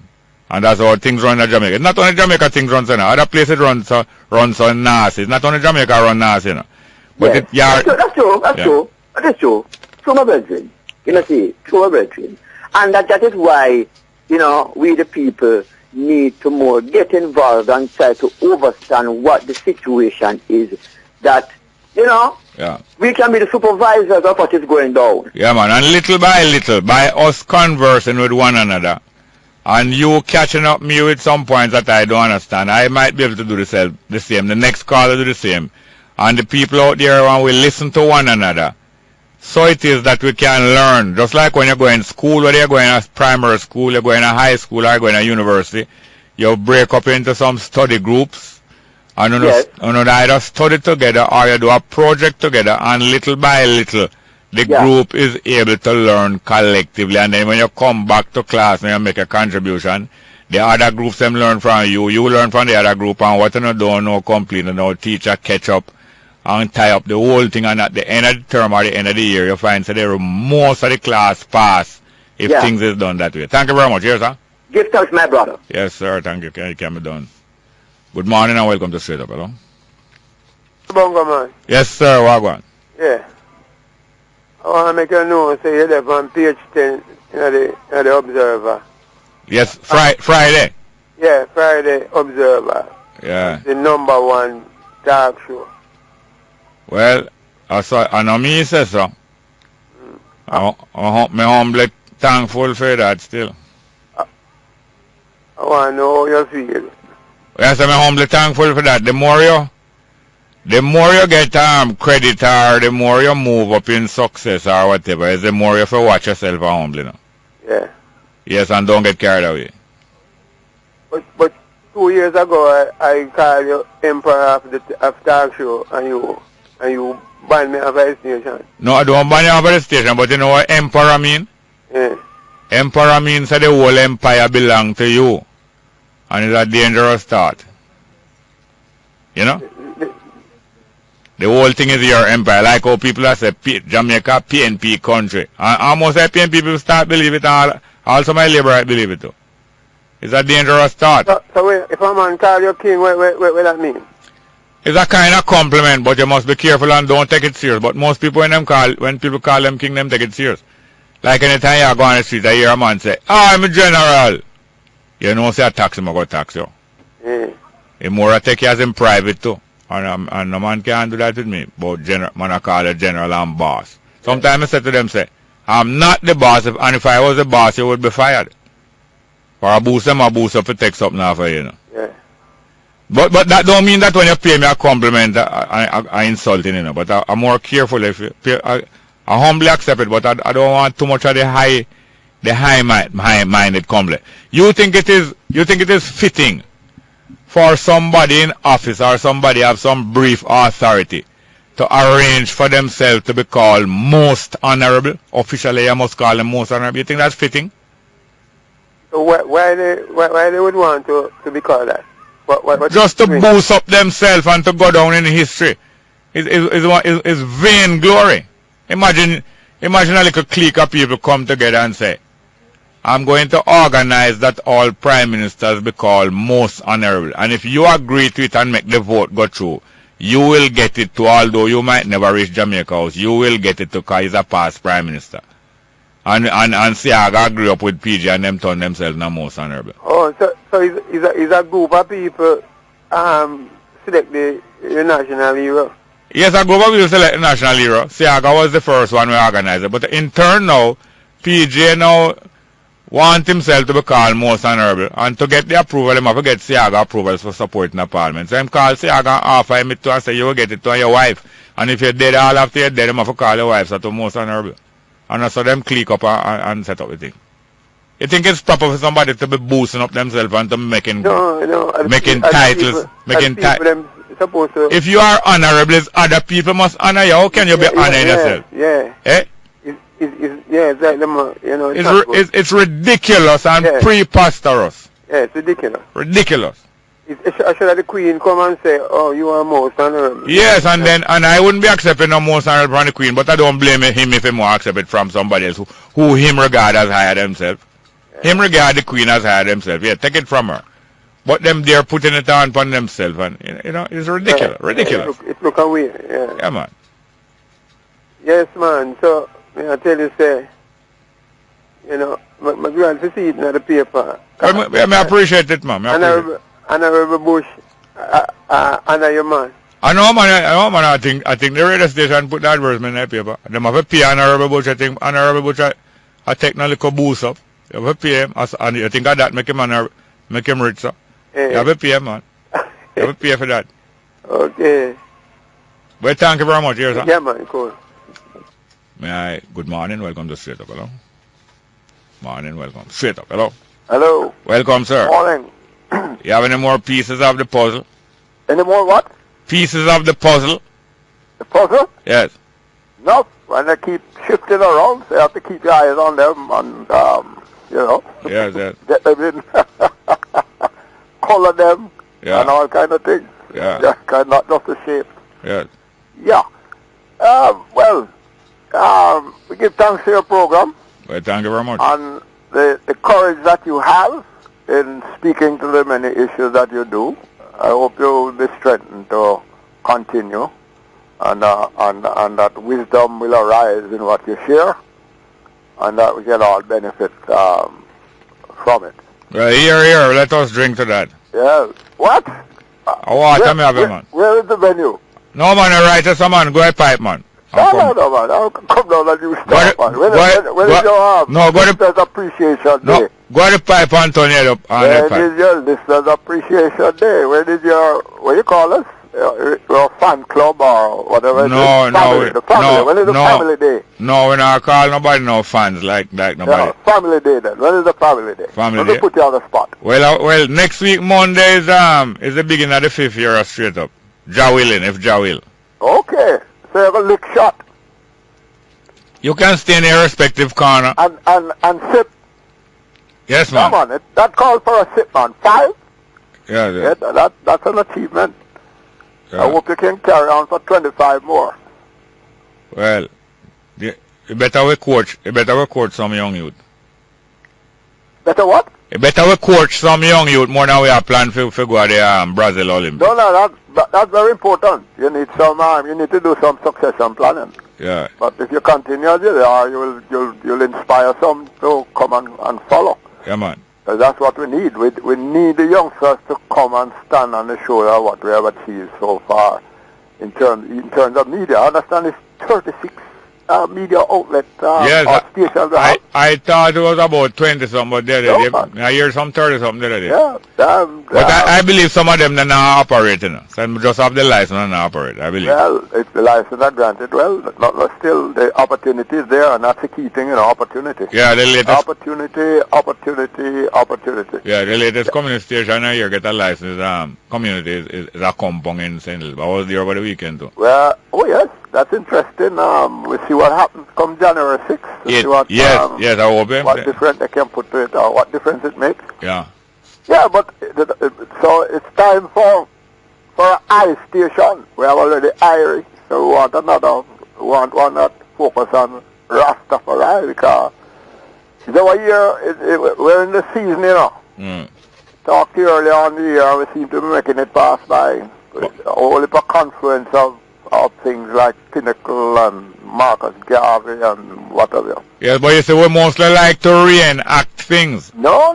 I'm telling you, I am telling you that we mostly like to reenact things. Well, we must change that. We don't want to take no new action. We want to put on passion play every year. And reenact the birth of Christ and reenact everything and reenact and not acting, no new action, pure reenact. Well, there's a call for action then. This call is a call for action. Yeah. Well, one of the first... Do what you can from wherever you're standing, sitting, or striding towards. Yes, one of the first things to do individually, you have to get yourself prepared individually. Get your affairs under control. And start to produce enough for you to be living properly. Yes. And stop consume all you produce. And we need to stop talking about alleviating poverty. We need to talk about creating wealth. Even if it's personally, that is a personal duty. The community. Yeah. That will broaden out to the society generally. Yeah, that's a personal duty, and if you're not dealing with that, it's vain for you to come public and to be talking. So I have to deal with that every day in myself and manage myself properly every day. Otherwise, well, let us encourage as many others that who will take that up and stride out with it. Well, thank you very much. Yes, sir. Good. We'll talk again. Yes, sir. Good morning. Welcome to Straight Up. Hello. Welcome. Hello, sir. Yes, sir. How are you doing? Not so bad, yes, sir. From the other day, I hear that talking that the Prime Minister is going to be addressing and telling us about the future of the NHT board. Today? So, today, no? Yeah. Right. I wonder if it is possible that she's going to just talk about the board and not tell us what's going to happen to the $180 million if that is going to be reversed. Do you think she can really do something like that and consider that she has succeeded in any way? Consider that she is what? That she has succeeded in solving this in terms of the people's needs. Well, I think that her tendency is to continue like what you say, but I understand that inside of the PNP party, many people don't agree with the manner and actions of the hardcore of the board, and even in the cabinet, many people don't agree with them, with it, and therefore, and even Paul Burt, the General Secretary, has come out over the weekend and preparing a stage for a change of position. I don't know if she will play along with him or what. Make us see. A serious thing, because she don't tell us about the $180 million. What happened to the People's Trust Fund? You know. She just getting to know about it, you know. Okay. Some people believe that. Anyway, thanks for the call. Thank you very much, yes, sir. All right, sir. Good morning. Welcome. Straight Up, hello. Yeah. Master K, listen here. Yes, sir. Welcome. Yeah, man, sure. Last time I speak with you there, Chairman, before I say that, one thing where you make me appreciate and still is on my face, but I never appreciated the connection between writing and your memory. It's a huge connection there, you know. Yes. Yeah, and I want to say it because the quote I remember from Professor Rosalie Hamilton was that the power of the people is greater than the people in power. Oh, yes. Yeah, I must say, more understand what you read after this, that can't go far away straightening up certain matters in our country, you know. Yeah. Listen, last time when them the Peter Touch symposium up at the university. Yes. Yeah, man, you can pronounce the word for me. P-U-P-T. What's it? Come again. P-U-P-T. No, what the first letter is what? P. Like in pen? Yeah. And the second letter is what? U? Yeah. And the third letter is what? P again. See, P again, and the last one is what? T. T like in tough? Yeah. What those words mean? P. No, man. It feels like it's somebody's name, because them say, we got a paper up at the, paper outlining something about Peter touch. Yeah. But I say me pronounce that Pute. It seems like it's somebody's name. It's an ethnography, meaning that the big picture, right? Oh, meaning that what?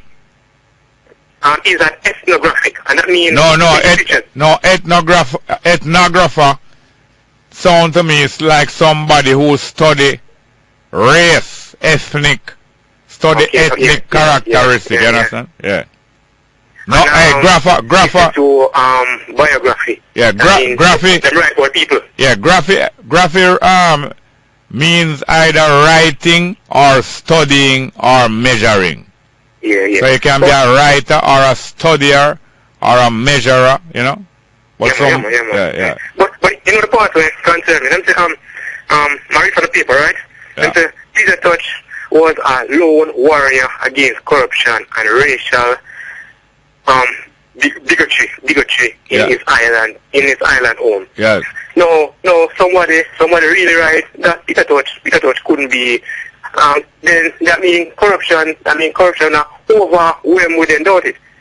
If Peter Touch alone stop this corruption. No, it don't mean that it's only him alone fighting, you know. But it mostly means that him fight by himself, because you have people who fight only along with a group of other people. And you have other people is a one fighter by themselves, like the lone ranger. The lone ranger him only ride by himself, but more time carry tonto. But you have some other ranger. But thank you very much, yes, sir? Yeah, man, true. Straight.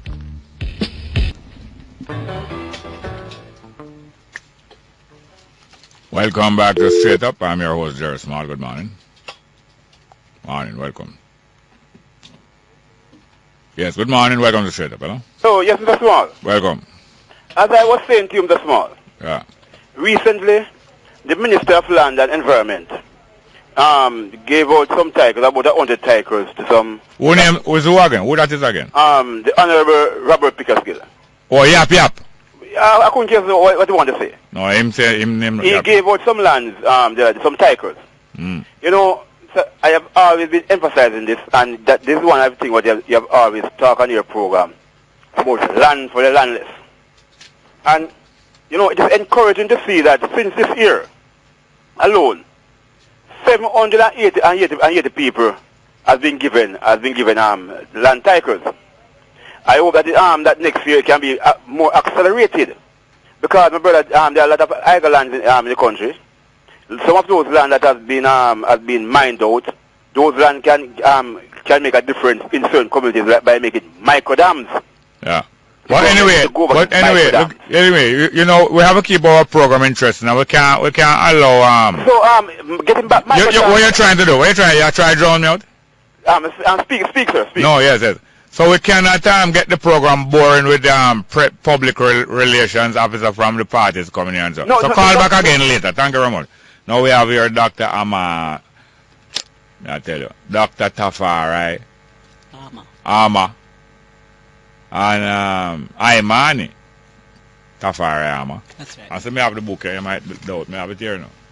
And what do you thought? What do you mean? She put out a book. She put out a novel, but it's a historical novel. You understand what I mean? It's like a story. It's like it write like a story, like it's not true. No, not like it's not true. It write like a novel. In other words, a storybook. But it is describing a factual piece of history in a country.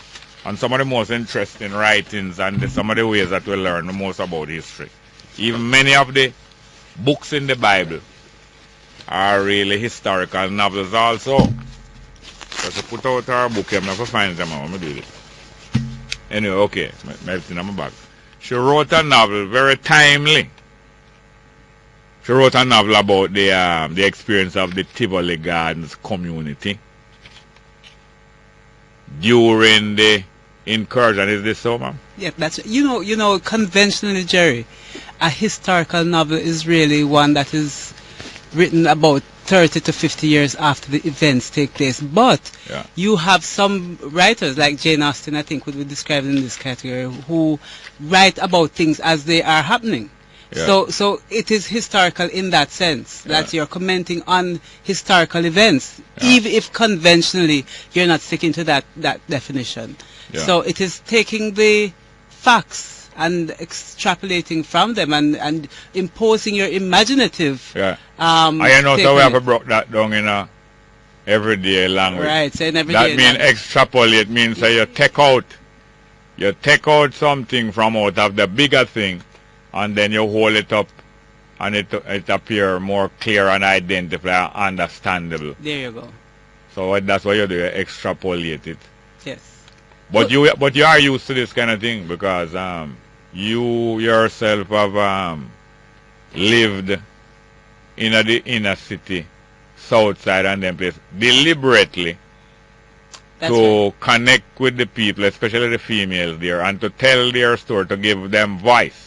Right, and even though in this long before this year. Yes, because I did that for my doctoral thesis. I lived in South About 20 years ago.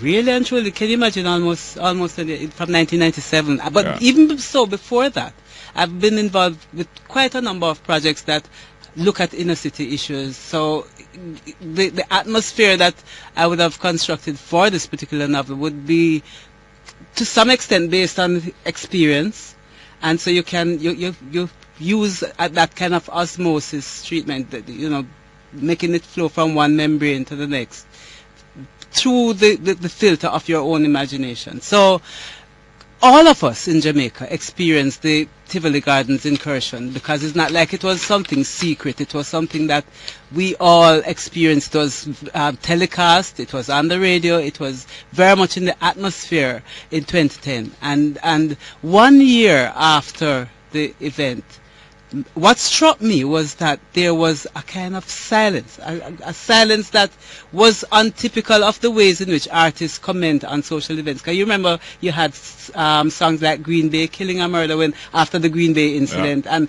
quite a number of different artists would have put pen to paper and music to song. But this Tribal War, all those music. But this particular incident, I think, has been met with a peculiar kind of silence, as if people don't really want to touch it. And well, I'm going to tell you, one of the reasons for that is this, that this book name Up for Air, like, people come up here, like you're underwater, you're underground, and you're running out of air, and you have to come up for air. Or your voice stifled, or that kind of thing. And a subtitle is The Half Has Never Been Told. Before we come back to the silence around and after this thing here, when I was growing up, I think the first time I started reading a Roger May's book was when I was about 7 or 8. I find some books, some old man and old lady book, Roger May's, a Jamaican. And that's the first mention I heard in writing of a Rasta man and of people living in the inner city. Roger May's brother man and the hills were joyful together. I'm a little boy, I read them book there. And also Vic Reed used to write historical novel about not only 1838 but 1938 and all those things. They call it New Day. Right. A new day coming. It's very similar historical novel. But as you were mentioning about the silence around this is an incursion and an invasion and a violation of a community by the government that they supported. So it is kind of not only unusual, but it's the tension. And the tension coming also after that inquiry into the Maynard Phelps and Phillips lobbying the U.S. government. So we all watched that on television, and it was like a soap opera. And having lived, Jerry, in Antigua and Barbuda, and lived through a similar inquiry whereby there was this drug for guns transaction. I don't know if you had followed that. And because I lived in Antigua then, we used to actually physically go to the place where the inquiry was being held in the day, and then later in the night, if you missed that, you could watch it on television. And in the same way that there was no conclusive outcome at the end of that Maynard Phelps and Phillips inquiry here, at the end of the inquiry in Antigua and Barbuda, Lord Blum Cooper who was the commissioner of that inquiry, declared that certain people like Weber Jr. and other people who were found culpable in that transaction were never again to hold public office, for example. And I remember Papa Bird, who was the Prime Minister at the time, just came out and said, well, the people put him there, so it's only the people can move him from there. Yeah. And nothing else happened. And so I felt a similar sense of frustration like in 2011, a year after, that nothing was similarly happening. And so I took 3 months holiday and went to Holland, and it was the first time that I had a holiday in many, many moons, and that was when I actually wrote the book. And serendipity happens because even though you say it is timely, but you went into the community. No, this was like content analysis of the news coming out of the incident, of our own everyday impressions, and so I looked at newspaper articles, the audio visual recordings coming out, and formed, like many other people I'm sure would have done, an impression that what if I was somebody living in the community, how it would have affected me. Because the funny thing is that I had been living in Vineyard Town at the time, even though, as you know, I live in Bull Bay. And because of the curfew, I wasn't able to go to Bull Bay. So I was in Vineyard Town when the whole thing was happening. And the amount of gunshots that I heard coming from Allman Town, Upper Camp, all of these areas surrounding, you wouldn't think that we would have been as assaulted as we were living outside of Tivoli Gardens. What they were afraid of is the spreading and solidarity of the males round Kingston and round Jamaica, spreading from not only Dudus, but that whole culture, day and night culture, which involve even the dancehall, Movado, and Vibes Cartel, and the whole of them there. Not bigger than Dudus and wider than Dudus, spreading around Jamaica. Because I'm telling you this, what the two party and certain other people afraid of more and more is if many others like Dudus and so on was to link up around the island, which there have been attempts at that, I would have liked telling you something, but I don't want to quote certain people who say certain things to me too directly, because sometimes I don't, without even call them name, it would be too plain who did make certain comment to me and them kind of way there. Right. And this link did go on around the island, and that is what that's why even Bunting and the PNP and so on did support certain things so much, because I don't think I'm talking plain enough. But it is a way that one can use a linguistic device or a literary device to comment on social issues of concern, because I use the novel as a way to look at issues of violence and gender-based violence, and the ways in which we should when we come back, you get some more time. Come up to here. Welcome back to Straight Up. Now, in order to make my comment on what Imani Tafari was saying about how strange it is that no whole lot of songs and characterization, no roots play, no this or that, go on after the Tivoli, about the Tivoli. Let me just get a little illustration. While the thing was building up, most of the people in Jamaica was saying, them can't go do this. Wait, you're mad, you want Jamaica burn down and this, you're crazy, okay? I was expressing to people this. He must go, because I know says the United States government was demanding him.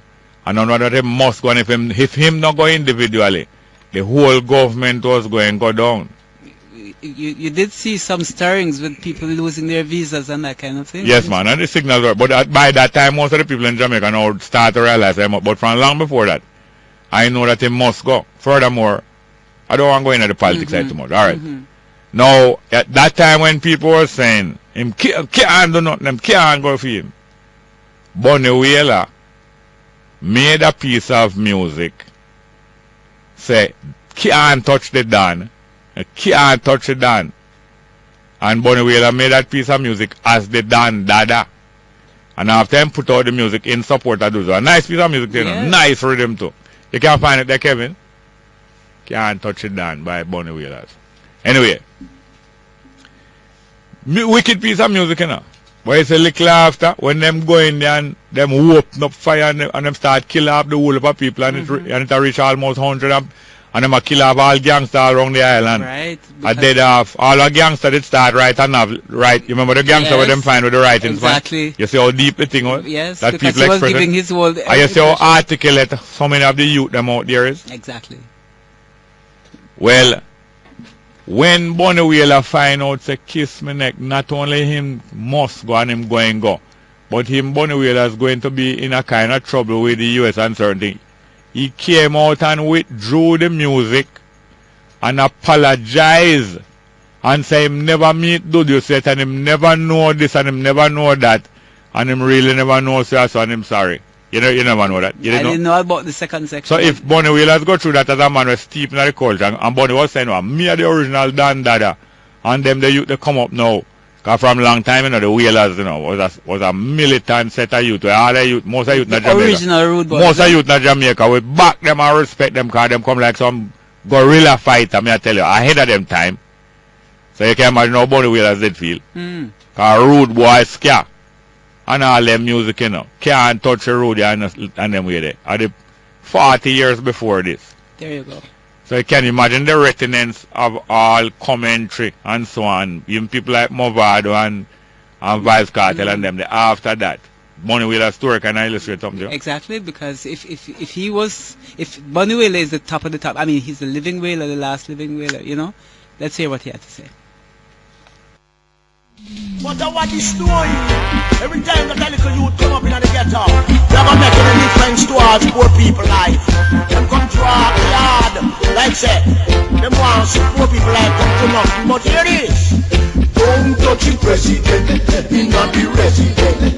Cause we confident, say him innocent. Don't touch the Robin Hood, he not the neighborhood. Foreign take the bad and turn it in a good. Don't touch the president, he not the resident. For we confident, say him innocent. Don't touch the Robin Hood, he not the neighborhood. Foreign take the bad and turn it in a good. And when others could not do so, when enough of them not do and it go so, don't say a word, not because we come from down so. How we take the goal and set the record. If you never heard, don't touch the president, he not the resident. Cause we confident, say him innocent. Don't touch the Robin Hood, he not the neighborhood. Foreign take the bad and turn it in a good. Don't touch the president, he not the resident. For we confident, say him innocent. Don't touch the Robin Hood, he not the neighborhood. Foreign take the bad and turn it in a good. Sometimes out of evil come a poor good. Can't you see the progress in the neighborhood? Remember you know what is funny, Jerry, is that the book launch for this novel that is going to happen on Wednesday is the third attempt that I'm making to make it really happen. But when I finally set the November 26th date, is after, you know, it's actually before the announcement came out that the public inquiry into the event is going to actually start 5 days after that. So I think it's a moment of serendipity that we are part of, you know, almost unconsciously you set a train of events in motion, and you're part of it, and somehow I don't think history or her story should count us voiceless on a subject like this, because we are all responsible collectively for, if not analyzing what is going on around us, then certainly taking a critical look at what should be or what is presented to us, and you know, as a journalist, as a writer, as an activist, my role is to, in whatever method possible, try to change what reality is presented, if it is not tolerable, if it is not something that is beautiful. And to me, the trauma that people obviously would have suffered in a case like this is really where I want to go. That is why Dr. Lakim Samaj is the keynote speaker at the event, because I'm sure he will put a psychosocial spin on it. Because trauma, as we know from our historical experience, is something that remains with you through generations.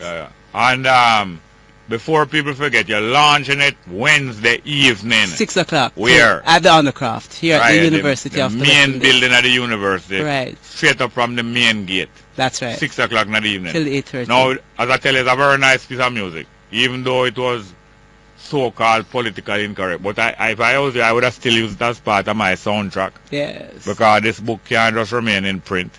It hopefully will be a movie, because I've written it as first of all as a screenplay, right? And I see the shapings of it, because I've done a docudrama as a test to see that it can sustain that format, and I anticipate that will happen soon enough. After the event, between the Sistine Theatre Collective, Carol Narcis, Taito Heron, and several of them, they put on a thing. Were you there? No. They put on a thing at the Pegasus, I believe, or was the Hilton, with some dramatization by the people at Tivoli. Okay, because Sistine... God almighty, man, I tell you, less than half of the people inside of that people, they remain dry eye. Because I know through the people themselves, you know, the woman themselves wasn't at the building, you know. Yes. I caught the thing, you know, with a few mail and thing, you know, I tell you, man.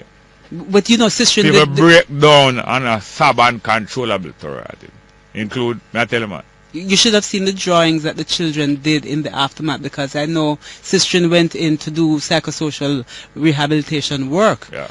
And the children were drawing, Jerry, pictures like blood coming out of the sky.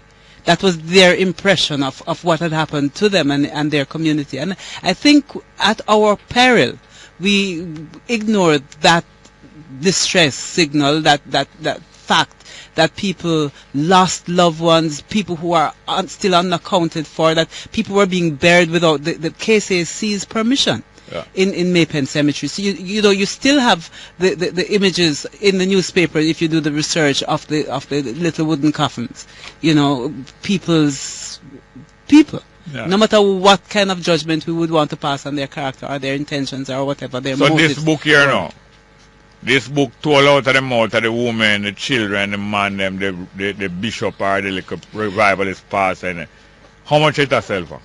$2,000, but at the launch it will be at a special price of $1,800. So you want to come to the launch together. Yeah, and you self-publish it. That's right.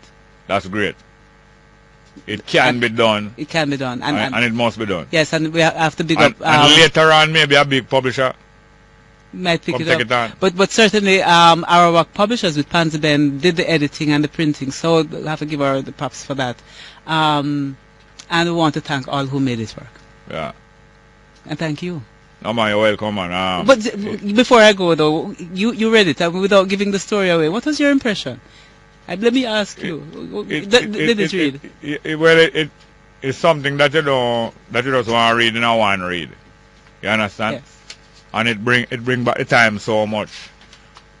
Bring back the time so much and the feel of the whole thing so much.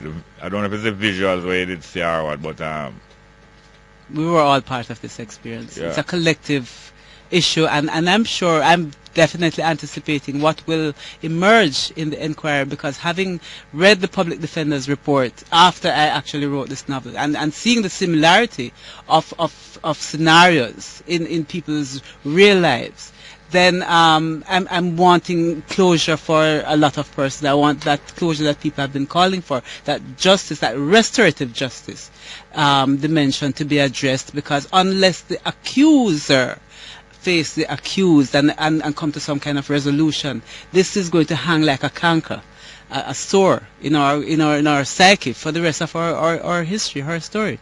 And it shouldn't be so. There should be some kind of, because you want to also remember that 2001 was the watershed event. The incursion that happened in Tivoli in 2001 brought about that inquiry that set on the agenda that restorative justice model for healing the problems that we have in this regard in terms of citizen security. So that's really the angle that I think we should try to leverage some kind of resolution out of this from, because people are still hurting. And one day, Jerry, I went out to the market because there's that sign out at Coronation Market that also names people who suffered in losses in that initial incursion. And I was talking to a woman about the novel and that this book was about to come out, and she said, why another book there? And I said, well, for example, in one scenario, there's a woman who loses a baby in childbirth because she couldn't come out. She said, you mean the pregnant woman where them find out a Maypen? And I said, what did they find a pregnant woman? She said, yeah, man, them find pregnant woman out a Maypen. So there's a way in which truth is reflecting, or the fiction is reflecting the fact. In other words, life imitate art. There you go. It's a reflexive situation. Yes. It's a two-way mirror. There you go. Well, we are looking for the launch Wednesday evening, 6 o'clock. 6 o'clock at the Undercroft. Undercroft at the University of the West Indies, the main building. What is considered the main building of the university? Coming in from the main entrance. The main entrance, and I go straight up the road, right to the venue, 6 o'clock. That's right. Thank you so much. I say Samaj will be there. Yes. Some dancers, Lakadko dancers. Yes, and some supportive. And who is the guest speaker? Apart from Samaj? He's the guest speaker. Okay. Well, thank you very much. Thank so you. we'll go to the 11 a.m. headline news. Straight up. It's the book launch for Up for Air. This half has never been told on Wednesday, November 26, 6 p.m. to 8:30 p.m. at the Undercroft at the University of the West Indies Mona campus. Up for Air, This Half Has Never Been Told is an award-winning historical novel based on the May 2010 Tivoli Gardens incursion written by Dr. Imani Tafari Ama. The book launch will feature keynote speaker, psychologist Dr. Leakin Samaj with performances by Lakadko dancers. That's the book launch for Up for Air. This Half Has Never Been Told. Wednesday, November 26, 6 p.m. to 8:30 p.m. at the Undercroft at the UWI Mona. Sponsored by the Institute of Caribbean Studies, the Department of Literatures and English, Maze Catering, Pages Cafe, Holy Ghost Restaurant, the Social Welfare Canteen, and R&B Reggae Concert. A New Stock 93 FM endorsed event. Broken pieces of a man who wants to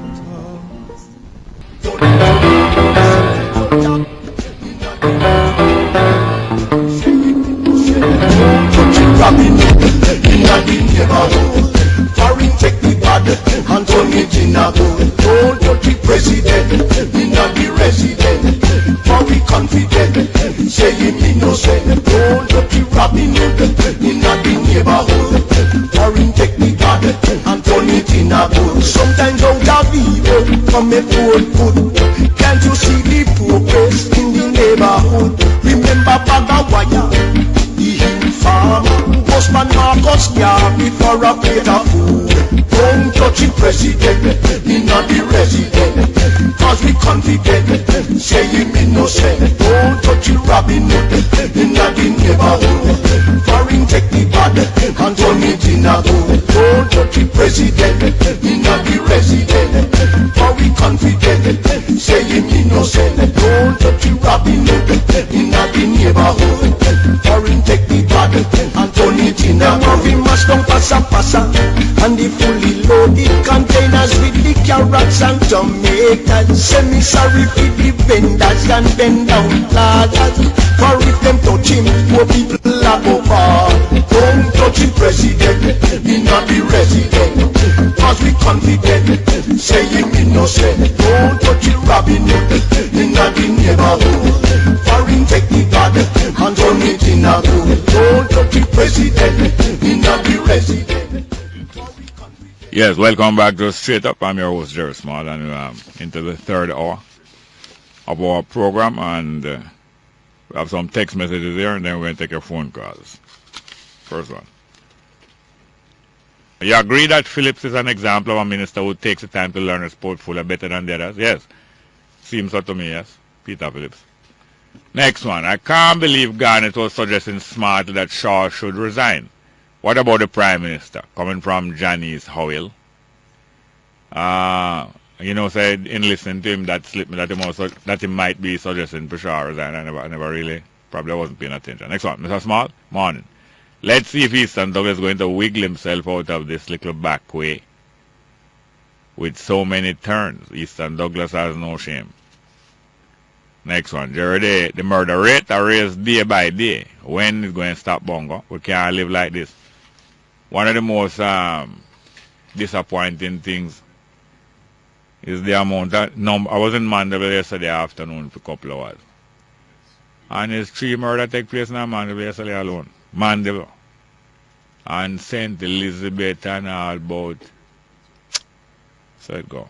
Next one. Me hear a police guy burn out the media on what? What?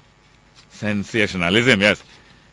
When him do I tell him back up man themselves to stop walk and slaughter Jamaican like Blackbird coming from Chris. And so that policeman is a policeman who keep so quiet all the while. What him again? Him keep quiet most of the time, He was the head of the head of the head of the anti-lotto task force there. I remember me getting a little problem when him said that the lotto scam is dominated by some male homosexual and a lot of flat that coming. What him again, man? Him kinda quiet, him don't talk much, but yesterday when I see him on the TV, he was in a church and boy, he was like a evangelical pastor really talking with a lot of fervor and almost Bible thumping. Him did really work up about what I was thinking about there, boy. Forgot his name. Yes, good morning and welcome to Straight Up. Hello. Hello. Yes, sir. What Good morning, Jerry. Yeah. I don't like people with selective hearing, Eh?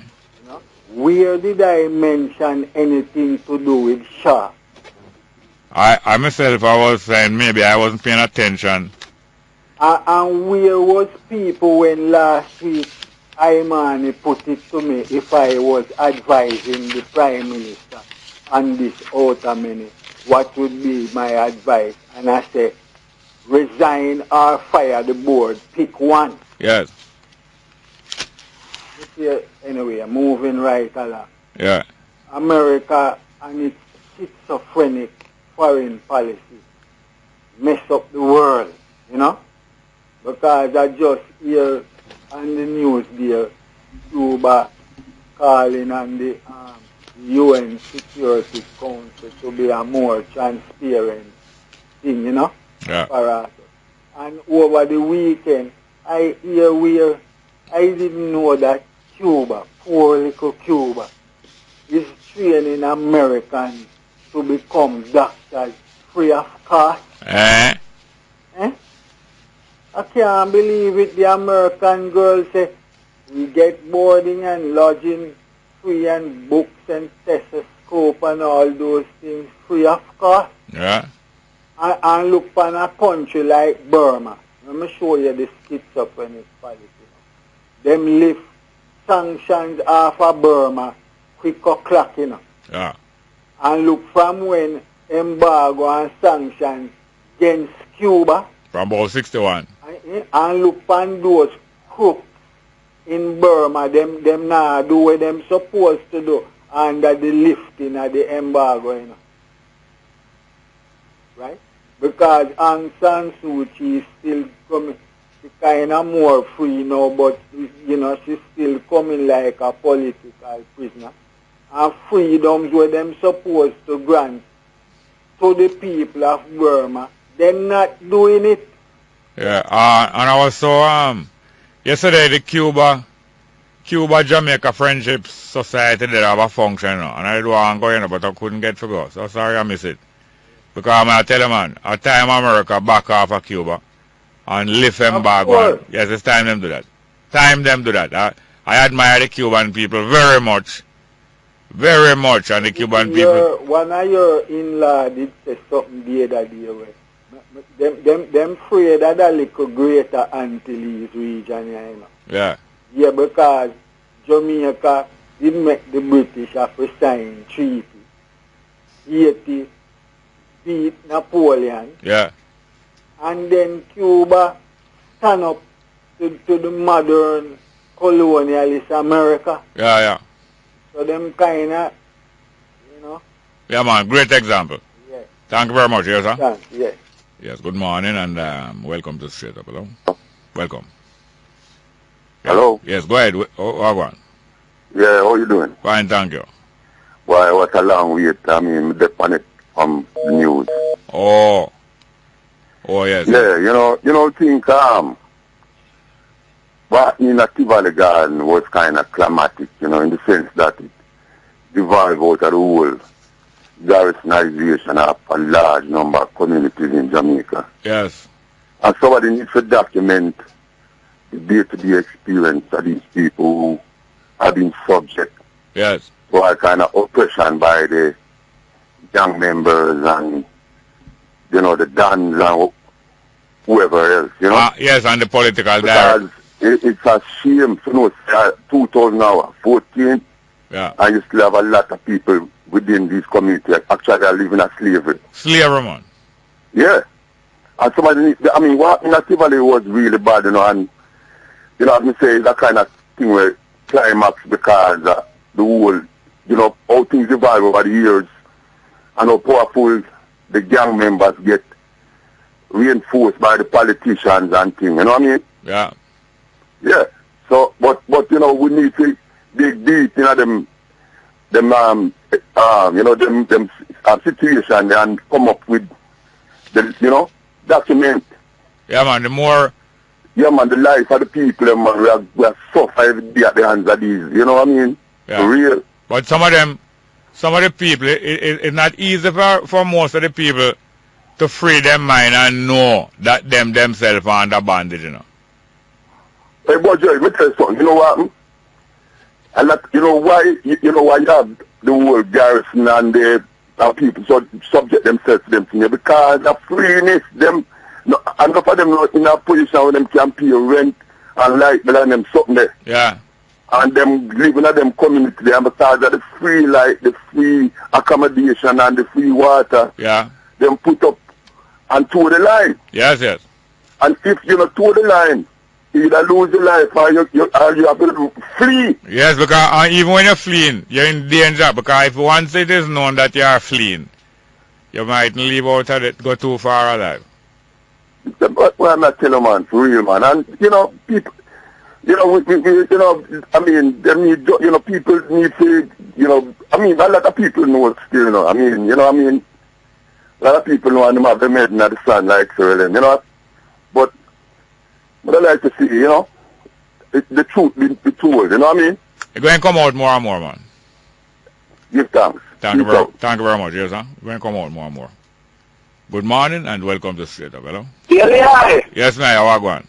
Yeah, man, King Selassie, Tafari. I myself, they are with me a very long time to hire. Yeah.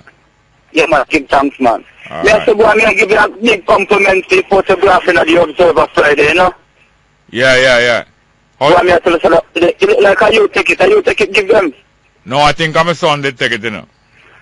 Well, we need your camera. My son is a good photographer, you know. And the camera complimented too? Yeah, him named Robin Small, you know. I wonder why you love the camera there, sir. No, well, me not too love no dead object, you know. Me like them bad, me like them. But anything we can return love, me nobody love it. Me will love plant. Me will love plant. I'm a seat and get trouble one night and a ball you to ball. Remember the night on oral chasey thing? Oh, yes. A ball, me see one ball, man. Oh, you know, it only looks so, man. I'm sorry, right there, the picture came in the Observer in the Massacre. I just come compliment Anita, you know, the girl on the voice, you know. Oh, yes, them put me them put her over my head, but I don't think I rude them are rude. What a sweet girl, Mr. Small, man. Me if you ask about that. Yeah, man, she's sweet, man. And a top 10 she there, you know. Oh, yeah? Yeah, man. Still, she's a student in my class. Yeah, man. She a going good, man. Anyway, Mr. Small, I say give thanks to straight up again, you know. And as me I hear about the beach, the Renifred beach, Mr. Small. Yes, sir. The case done now? No, I understand that a court has ruled that the Winifred Beach is a public beach and it may not be privatized. I hear that. Yeah, right, but I'm going to give thanks to that, Mr. Small. We have to keep holding on to yeah, man, Mr. Small. We never stop fighting, no? No, I have to give great credit. I have to give great... Stop fight. Hold on, listen now. Listen. Tell all Jamaican people, we have to get radical. Yeah, man, listen. I have to give great credit to people way back like Evan Blake and John Maxwell and the people them down in Portland and Sister Carla Gulati and Cabo Andrea Williams. Evan Blake is the man who did jump off in the pool with the white people, Mr. Small. Yes, sir. Oh my God, man, look how far we have come from higher. You see, so the African struggle continues, Mr. Small. Yes, sir, yes, sir. Yeah, man, it continues, man, because we have to keep up the work, because we're not free yet, you know, Mr. Small. We only give thanks to them, man, if we bring it such a far way for we, you know. No, we're free, but we have to break down the prison door wall. Yeah, man. You know, you have to return to the place and free the rest of the prisoner. Well, anyway, thank you very much for that call. Another one, good morning, welcome to Straight Up, hello. Welcome, Straight Up, hello. Good morning and welcome to Straight Up, hello. Good morning. Welcome, welcome. Yes, Mr. Small, good morning to you. Wagwan. There, sir. I want to congratulate you on your program and being the #1 talk show. Well, I know me you say so. Well, you know, you're not going to take no only for praise. Yeah, Mr. Small, could you explain these things? Marcus Garvey tell a man in England, tell no man you have seen I. Yeah. And the man come back to Jamaica and say, I've seen a man. Yeah. Is that true? I used to hear those anecdotes. A lot of these stories, them call them apocryphal. Apocryphal. Yes. In other words, they have not been authenticated whether them is really true or not. And through that now them not include them in the factual history. Because you know you have a book we used to include in the Bible one time, but them not including there again. Then call them the apocrypha. Because you're not sure whether them did really actual or not. So we hear a lot of these anecdotes, all of them. But these anecdotes kind of color and give a kind of character to the kind of person that it was, you know. So who that man was? No, well, I don't know. There are many people like that. Unfortunately for me, I used to meet I didn't know a whole heap of them all the time of day. People like Mr. Sopraya and Mr. White and Vivian Durham and a whole heap of them, Monroe Scarlett and a whole heap of them who could tell you a whole heap of things. And sometimes you have to distinguish between fact and little embellishment and thing, you know. Like and I heard Marcus Garvey said they will carry 3 different ashes of me, none of which is not I. Yes. Well, he was. I'm going to tell you. No, this part is factual. That he had been reported dead many times before, and he was reported dead sometime early in 1940. But he was really sick, but he never dead. Yes. And because he had been reported dead and the people who were taking care of him never want him to read these reports, they withheld the newspapers from him for a couple of weeks. And him the man love reading newspaper every day, paper from Canada, England, all about. And he kind of got suspicious and got angry and insisted that they must bring all of the paper them for the past 2 weeks and give him and don't fool around. And it is reported that when him got the papers and going through them, him buck up about 3 different stories, including one out of a Canadian paper saying Marcus Garvey has died in London. And when him read it, him just groan. Him just groaning and just slumped down in his bed like him give up to rotted. And that was the last sound he made. A few days later, he was dead. Him never make a next sound or talk a next sound. Him just groan. Propaganda is used to get you down when you are going down, you know. And if you take it serious, the same way Mao Zedong, ever hear about Mao Zedong? Great revolutionary leader of China. Many times it was reported that he was dead. And he was not dead. And sometimes all 2 years straight him not appear in public, you know. And from about 1969 him never appear in public in China. And they must say that him dead, but them now announce him dead. And you know how me know say him not dead? Matter of fact, Haile Selassie announced that he is going to visit China, and he was one of the first head of state in years that going to China. And I just said to my virgin, right down on the playfield of Augustown University, I said to my virgin, say, well, I know we are going to find out if Mao dead after 2 years when his mother said go to China. And when Haile Selassie fly go to China, every day I check the paper, you know. And after about 3 days, you see it on the front page of the Gleaner. Haile Selassie stand up beside Mao Zedong in the Great Hall of China. And the two of them are hold one another and like them are shake one another, but them stand up side to side. And so it was at the world in 1971 find out that Mao never did. But these things happen. Yes. And he said another thing that Marcus Manley I got 10 years late. What does that mean? Try to correct some of his faults and do something for the people of Jamaica, but he will be 10 years too late. It was said that some people understand it as being fulfilled upon his son, Michael Manley, coming 10 years too late. You know that kind of thing. But this is the stuff of which history is made and is written. But over the years now, you get to sieve out things like But I have to go now. But thank you very much. Yes, sir? Yes, all right. Thank you very much. Call again soon. Good morning and welcome to Straight Up. Hello. Good morning. Yes, sir. Yeah, man. Yeah, you hear me good? Yes, man.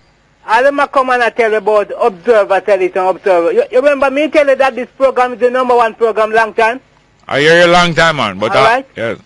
So me already said that long time that this program is the #1 talk show. Yes, I have to give you credit for that. Yeah. Because I know that long time. Yes. Although you run them out point and tell them, said, I time them for run you off a station and the station to fire you. You see him once, so. Why you not talk that? You understand, girl? Nobody not perfect. You do things funny sometimes and tell people, say, if you take off your clothes, you tell a lady, a caller. Yeah. Say, if you take off your dirty clothes, you can't wash it. And I shouldn't say that. Well, you must come to your senses if you must apologize to she now. Well, if you come to your senses, I don't know who can come to them sense. Anyway, look more. Well, thank you very much for boosting me up, man. Good morning. Welcome to Straight Up. Hello. Hello. Morning, Mr. Small. Welcome, sir. Yeah, Mr. Small, one good thing about your program. Wow. It stimulates thought. Well, I'm glad to know that if you think so. Yes, man. You have put a lot of value in my soul. Not me put it there. The level is very good for the radio. I know me put the value in your soul, man. Maybe may help you recognize it. Yeah, thank you for that. Yeah. But saying this and that now, Mr. Small. Yes, sir. Despite all the challenges we're going through in this country, you see? Yeah. We must be careful how we transfer stress to one another. True, man. Yeah, a lot of people transferring their stress to their children. It's true. And that is not good for the next generation, you know, Mr. Small. No. Because whether you believe it or not, Mr. Small, the next generation is not really strong, you know. Wow. They are weak in both physical structure and in mind. I don't know. I don't know where to say that because I see a lot of young people that them surprise you with them strength. Yeah, but I hope I'm not being presumptuous. You have a lot of gentlemen in this country, see, Mr. Small. Yeah. Who has worked hard. Yeah. And they can't bury themselves in a Mr. Smart. Well, that don't concern me, you know. But it is alarming across. When I say that, my burial don't concern me, you know. Me no business with that. That's not my funeral. You understand? But the monetary part of the burial, Mr. Smart. Then that you're afraid about. Try. No, don't fret about it, you know. Because what the young people has to do now in order to get certified with their education. Yeah. I think we're spending too much on the funeral side of life. Exactly so. Yes. Exactly so. And the adults must ensure that they can at least bury themselves without leaving those burden on the children. No, they must left a rule to them children, say. get a carton crate, get a crate like a fridge crate. You think a joke? Get a fridge crate and put down, and get a dray cart or some donkey and put down, and that's good enough for me. And if my family want chop it enough, we go spend $250,000. Motherfucker, it's not my business. I don't have no time to talk about that. All the best to you, Mr. Small. Let me leave it at that. Yes, sir. Work is burning. Burning in the field, and I give congratulations to JC and the double. May I tell you about it? It's sweet, it's sweet. Yeah, man. I love all high school them. Yeah, respect. Yes, sir. Well, then, now, we going to play a music like a while, a top 10. Greg Riser. Yeah, because, what did that tell me? One of them man there that tell me about the girl. The girl where them put her picture. Oh, yellow eye. My brethren, did that Delroy that tell them about, so them put the girl picture over me. That not do nothing, man. And say she in the top 10. All right, I'm going to hear Greg Riser say about top 10. What a sweet piece of music is, man. Peanut vendor. Straight up.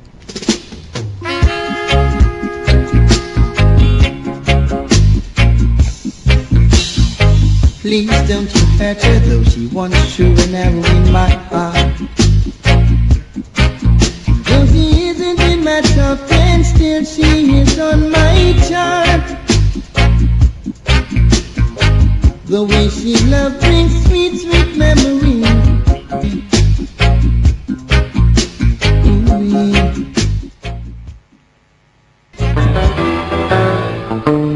News Talk 93 FM.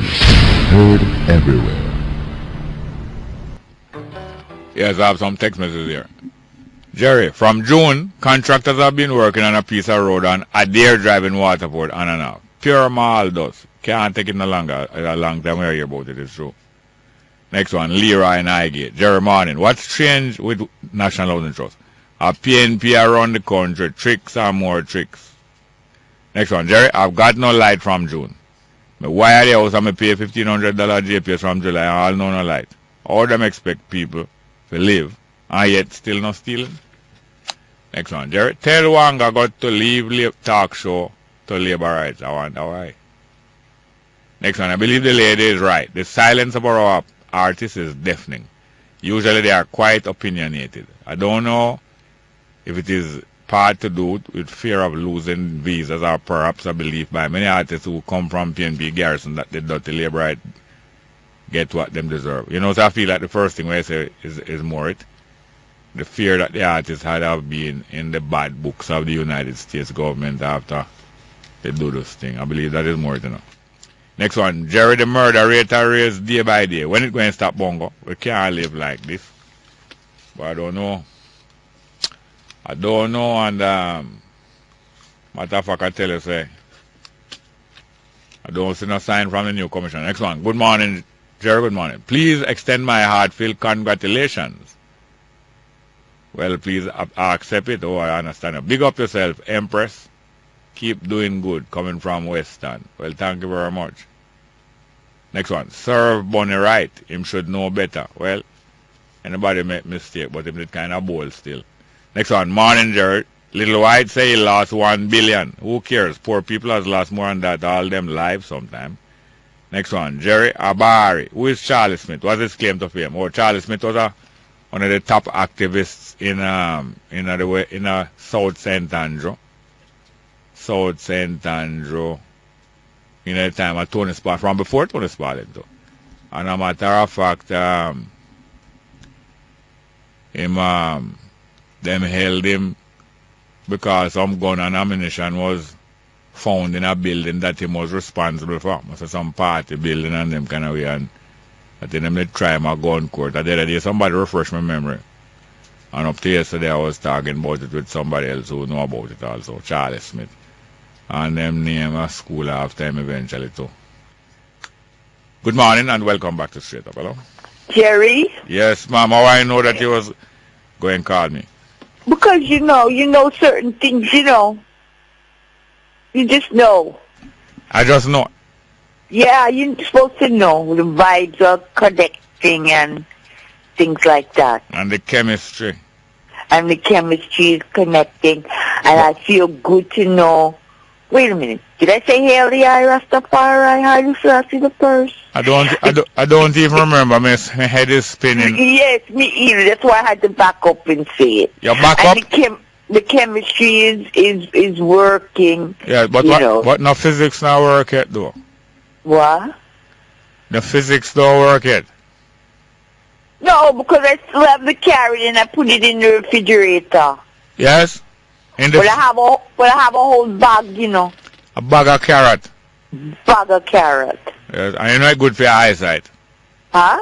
You know that is good for your eyesight. Yes, carrot tastes nice. I love carrot. But they say that certain thing not good for your eyesight, for the male eyesight, you know. Well then, you can't have no carrot then. No, tunnel. They say that tunnel vision is not good for male eyesight. You must not look. No, tunnel vision is not good for any one side. No, you must not look too far out down no tunnel, or you will be blind. But you know, say I feel good, Jerry. Yes, ma'am. Because according to the article in the paper, you have the #1 talk show. Yeah, you see the article? No, I'm listening to your program. You know, say time go away quick. Yes, yes. So I wanted to call anyone miss today. Well, maybe you need a next hour. Wait, maybe I need a next hour. Yes. Before the hour or after 12? After 12. Okay. After 12. Well, what I was saying was I feel good because my vibes connect to the eye. Yes. Knowing that the eye possesses a certain knowledge. Yes, ma'am. And I get this call because I didn't have anyone telling me about Jerry Small. I just listened to the eye and listen to the eye conversation, and she say, if anyone in Jamaica I want to talk to is Jerry Small, because he possesses a certain knowledge about geography, history, chemistry, physics, biology. All them things that I know I would want to associate with. And anatomy. Anatomy, all that you want to What kind of anatomy, ma'am? Who? Well, anatomy. Me think, what kind of anatomy you say? I said anatomy. Yes, ma'am. And so, see, the paper come and confirm to I that I on the right track. So I feel good. Yeah, ma'am. And you supposed to feel good? Yes, ma'am. No, I said me not feel good. But you wouldn't like say when you talk, them head grow big. No, but you can make it go down back. Oh no, only you can do that, ma'am. No, because you have that energy that can do all those things. That is why I say I link with the eye. No, the only way I made go down back, I have to stand up on me, you know. Just take time, take a deep breath, and everything's all right, Jerry. Here? Yes. I remember say I have a bag of carrots. All right. Don't let any puss out of the bag, please. No, I won't let any puss out of the bag, Jerry. And you have a nice day. Yes, thank you very much. You make my day. I'll call again. You do anything you want to, ma'am.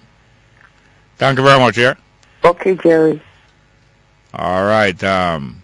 We have to run the numbers to call boy.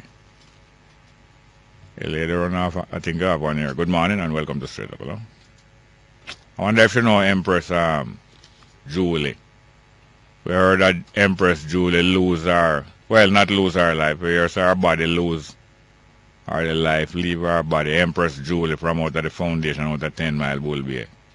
Empress Julie. Yeah, man, I enjoy many times reason there and our company. But anyway, let's go to the next call. Good morning and welcome to Straight Up. Hello. Indeed, Brother Jerry. Well, go on, man. You know, so we did a chat this morning. Say no. A new market. Oh, yeah? Yeah, man, but not the usual way how some people chat people. Okay. Yeah, man. By the way, it was also mentioned in passing that the vibes between you and the Yankee Empress there is very nice. Yeah, them have a word, right? sultry. Indeed. Yeah. And we did use the word chemistry too, you know. Yeah? Yeah, man. But no biology not go on yet, do you know? Not at all. I love our flair and our flavor. Something to savor. You just keep your distance, though.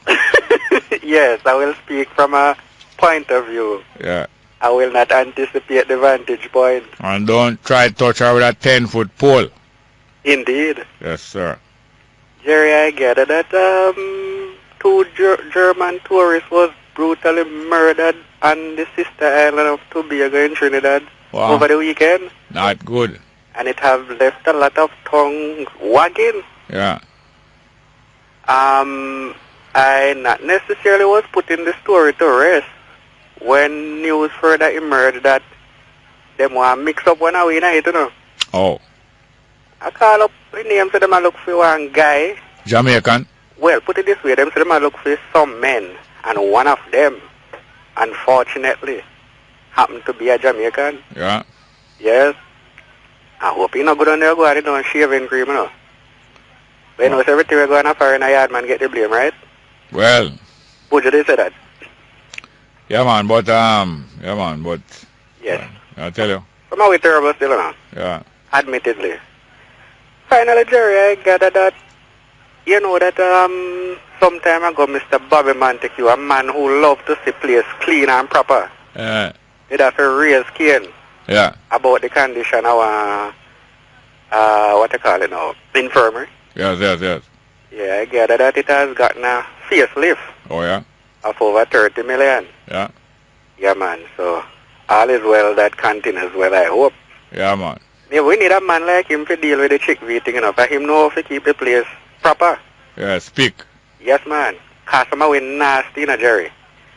Yeah, man, bad a bit. Yeah, man. I wonder which island in the Caribbean, Jerry, you think would get the prize for being the nastiest country per square mile? I don't know, because most of them look neat to me, most of them. Indeed. Yeah. Little more. Thank you very much, dear sir. Indeed. Next one. Good morning. Welcome to Straight Up, hello. Good morning. Welcome. Straight Up, hello. Yeah. Yes, I are. Go on. Yeah, man. Give thanks, man. Go on, me give thanks for the music there, yeah. Yeah, man. I tell you. Oh, John, no, Mr. Smart, me I tell you so, man. Why, Gregory? More, you know, it's on your class, you know, you know. Yeah, man, I me take her out of misery, you know. You did have her me take her now, so be careful how you do. Stay with your Yankee, yes, sir? Yeah. Yeah, man, stay with the Yankee. I work with my Rasta girl. Oh. Mr. Small, me I look on it. Yeah. What would we do without music, Mr. Small? This thing called reggae music. You ever consider it, Mr. Small? No, man, music help to soothe a lot of things that would go bad otherwise. Yeah, man, me I tell you, so, man, music keep you going, Mr. Small. Music keep you from violence. Music keep you from a lot of things, yeah. Yeah, it's not guaranteed, you know, but it help a lot. Yeah, man, it help a lot, man. Especially our cultural music, Mr. Small. Yeah. You won't like know the music where you just play for people. Not only for me, but me know why you do for people, Mr. Yeah, Small. man. I even remember the time in the 80s when all the music there rock, man. It really helped keep on the lid on things, you know. Boy, me I tell you, man. You know, say, our music must be treated better than this still, you know, Mr. Small. Yeah. Yeah, man, our music must be rated, man, and the singers, them and thing, man, must be really staying at the limelight, man. They must be accounted for, man. Yeah. Yeah, man, cause as Walter Rodney said, you know, Mr. Small, remember when Dr. Nice gave the lecture? Yeah. And the man say, oh, Walter Rodney used to say, him don't know how the Jamaican people do it, you know, Mr. Small. Because to what we have been through and what we are still going through, and him see how we build our culture, Mr. Small, so we self-build everything. When he want a good reason, the man say, brother, come to Jamaica in the ghetto. Yeah. Him feel more at home reason even with the little Rasta man on the street, more than to reason against white scholars. Yeah. Hold on. And the man say, boy, I don't know how we do it. Yeah, no, sure, it's things I think about even up to this morning. Let's go for a little break. Yes, welcome back to Straight Up. I'm your host, Jerry Small. Good morning. Welcome. Yes, I am. Yeah, man. Oh, you're still here. Yes, sir. Yeah, man. You did tell me for a long, Yes, you know. man. Yeah, man. Yes, man. As me ask about the music thing, Mr. Small, when time I exam in Jamaica, you see? Yeah. Two things me see I stumbling block in the way, you know, man. What that? is with politics and religion, you know, higher. Yeah, but when you say stumbling block, what you mean? To hinder people from, to hinder the majority from being in one love and happiness, man. They can't stop me doing it. That's why I say the majority of the people. Oh. It's just a majority, you know. Because the religious people, no matter how you say that, yes, them say them love, you know. Them only love till them meet somebody who is of a different religion, you know. Yeah. They are thinking different. Because they say, boy, you're supposed to be in my religion, because my religion is the way. Yeah. And the politician is just until he meet him, say, boy, you should have vote for me, you should have joined my party. Because if you not vote, you know, as the man did say, when we check the list, you not vote. Me not help you. Yeah. Remember that the politician man did say? Yeah, man. So we see these two things as big stumbling block. This is just to divide and rule. Because as you always say, no, there is no one religion that can govern the world. Neither one party, neither one people. No, I not see it. No. It's just we that share the same belief and the same faith come together and live and learn to appreciate and tolerate the man that is of another belief, of another faith. Yeah, man. That is the harmony we want for Jamaican and our African people. Yeah, man. Yeah, man. Well, all right. Thank you very much, yes, sir. We are on so I say give thanks, man. Just stay away from Anita still. All right, yes, sir. Give thanks and praise. Rastafari. All right, yes. Good morning. Welcome to Straight Up. Hello. Morning. Welcome. Go ahead, please. Yes, hello. Morning, how are you, man? Fine, thank you. How are you doing? You tell me say you drop the ball, man. You couldn't tell us say traffic you we lose 150 million because of traffic you. I never know said that's still that's still hanging around. What do you think the Europeans do? They tight in with the Caribbean Court of Justice. Oh. So they can't shift. Yeah. They move to the Caribbean Court of Justice. Traffic you have to come up. Yeah. Read the paper, man. You will see it. All right. Okay. Anyway, Jerry, one more thing before I run. Yeah. Why? I wouldn't take it for Jerry. What? You want to come up Westmoreland and see road a fix? What? Can you imagine? It's nice.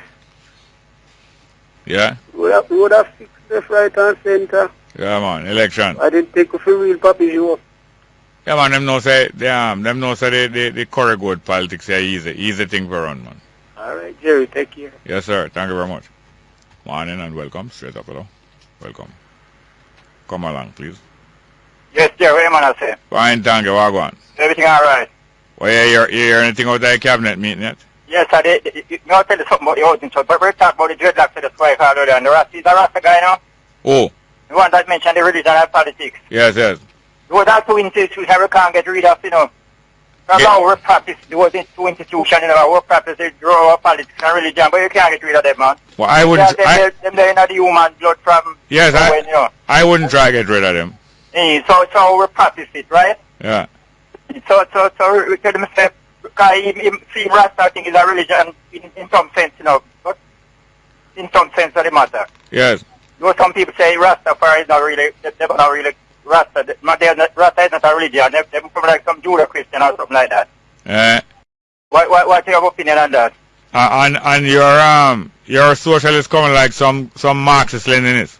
I'm not a socialist, Mr. Small. I support the PNP, yes, but I'm not a socialist. So what is your philosophy? What is your political philosophy? Like? Political philosophy. I'm a supporter of the PNP now. No, that is just who you support. That is a team you support. All right, let's move on to the housing trust now. No, man, but you have to have manners, man. You can't just move on. But no, I don't have philosophy thing, no. Philosophy, no. I mean, I'm not so philosophical inclined, you know.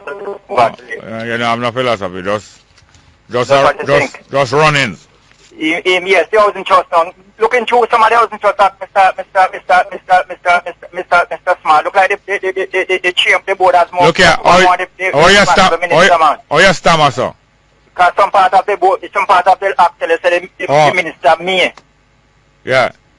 Say look at so when some look before we leave still, you know. Yeah. Because some fiasco and scandal all them way there. Probably the investment not appropriate no still, but the board not too wrong still, you know, based on the act. The board not too wrong based on the act. Them within them. The minister me.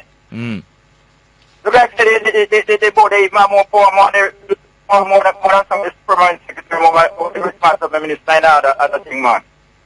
But you are echo anyway. Because Mr. Alishan raised it at the conference on a split use program and said to the effect that you would have written out the debt with the bank did on them with it. Yeah. Anyway, you take care, Mr. Small. I think Adil Shah you saying a PNPY one time, you know. Yeah, man. You was there with him? Mr. Small, we'll talk next time. Maybe, might be. May. The minister May. Good morning and welcome to Straight Up, hello. Yes, Bunga Jerry Small. Wagwan. Yeah, I called you to talk about President Obama. Yeah. But I didn't see the thing in the Observer. However, listening to what people are saying, I would say congratulations on the position that they have given to you as a talk show. Oh yeah. Because I don't think they're telling any untruth.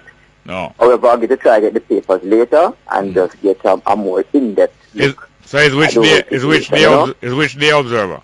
Well, it's Friday. Oh. But I hear the people say. Yeah. You know? So congrats. You know my brethren? Yes, sir. And do it continue, eh? A true man. And I threw the eye humble to make probably your surface in that position. Yeah, man. Because I don't know. When we go good, we push it better. When we wish better, we push it better. Best, That's yes. all. Yes. Enough respect, my brother. Well, thank you very much. No, President Obama has used up his executive powers, eh? Yeah. In dealing with the immigration law. Yeah. That's true. Yeah, true. You know, in which a lot of people welcome it. I mean, it doesn't make you a citizen, but then it gives you right to be in the country for a temporary period. Very cool, yeah. Yes, and also to that you can even work and even pay taxes, etc., etc. Yeah. You know, and in saying not about criminals or certain persons who really break the law and things, but people who really work hard and put out them best just to really make two ends meet, you know? So that and mean, they can be a benefit even to the tax. Yeah, so that means so that means Dudu's not qualified then. Well, I don't think so because it exclude persons involved within certain criminal acts. Yeah. Or a person who gets certain sentencing, etc., etc., you know? All right, look here, you can link me tomorrow. I will do so, you know, my brother. I will try my best. Yeah, depends on my program, but I will try my best, you know? All right, yes, sir. We have a little line up there, but I only have 4 minutes. Yeah, good morning. Welcome to Straight Up, hello? Hello? Yes, sir. Welcome. Yeah, you know me, I get you back again, you know what I mean? Yeah, man, we only have 1 minute, though.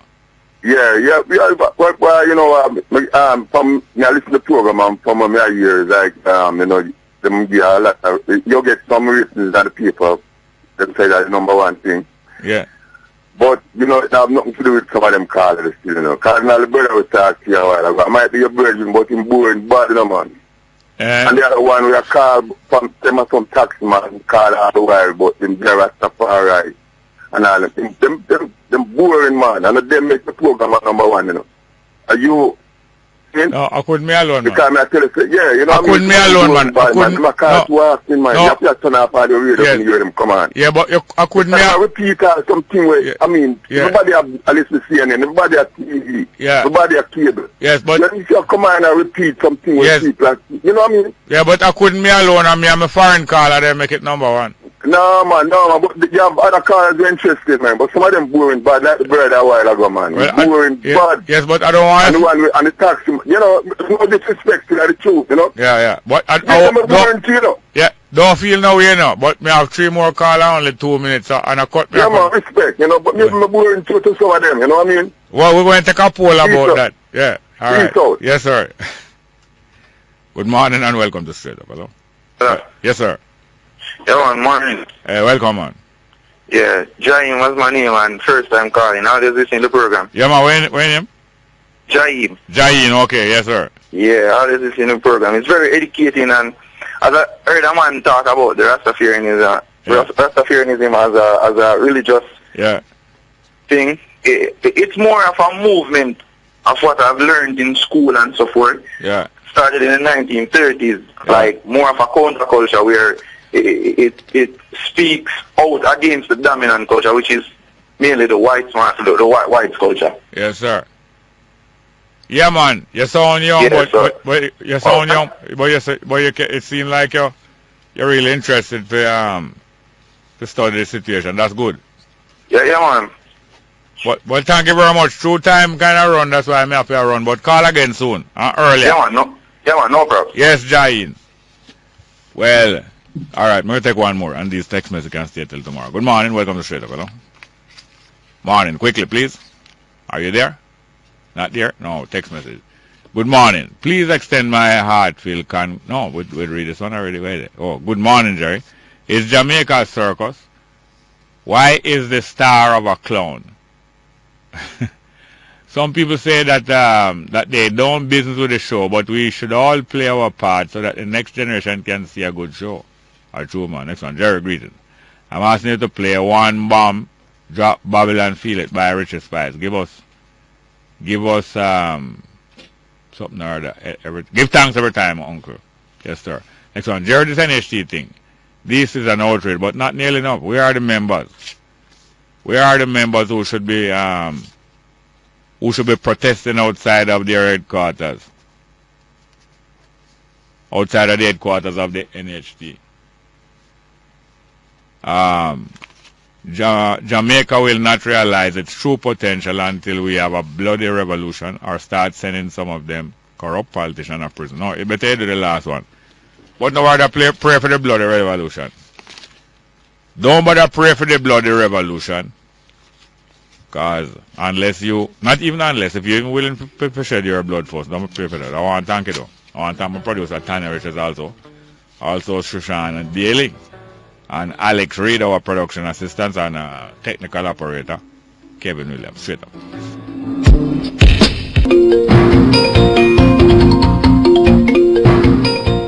Very good afternoon to you. It's time for the midday news here on News Talk 93 FM. I'm Errol Lee. Coming up in this newscast, the NHT defends its purchase of the ArCam property.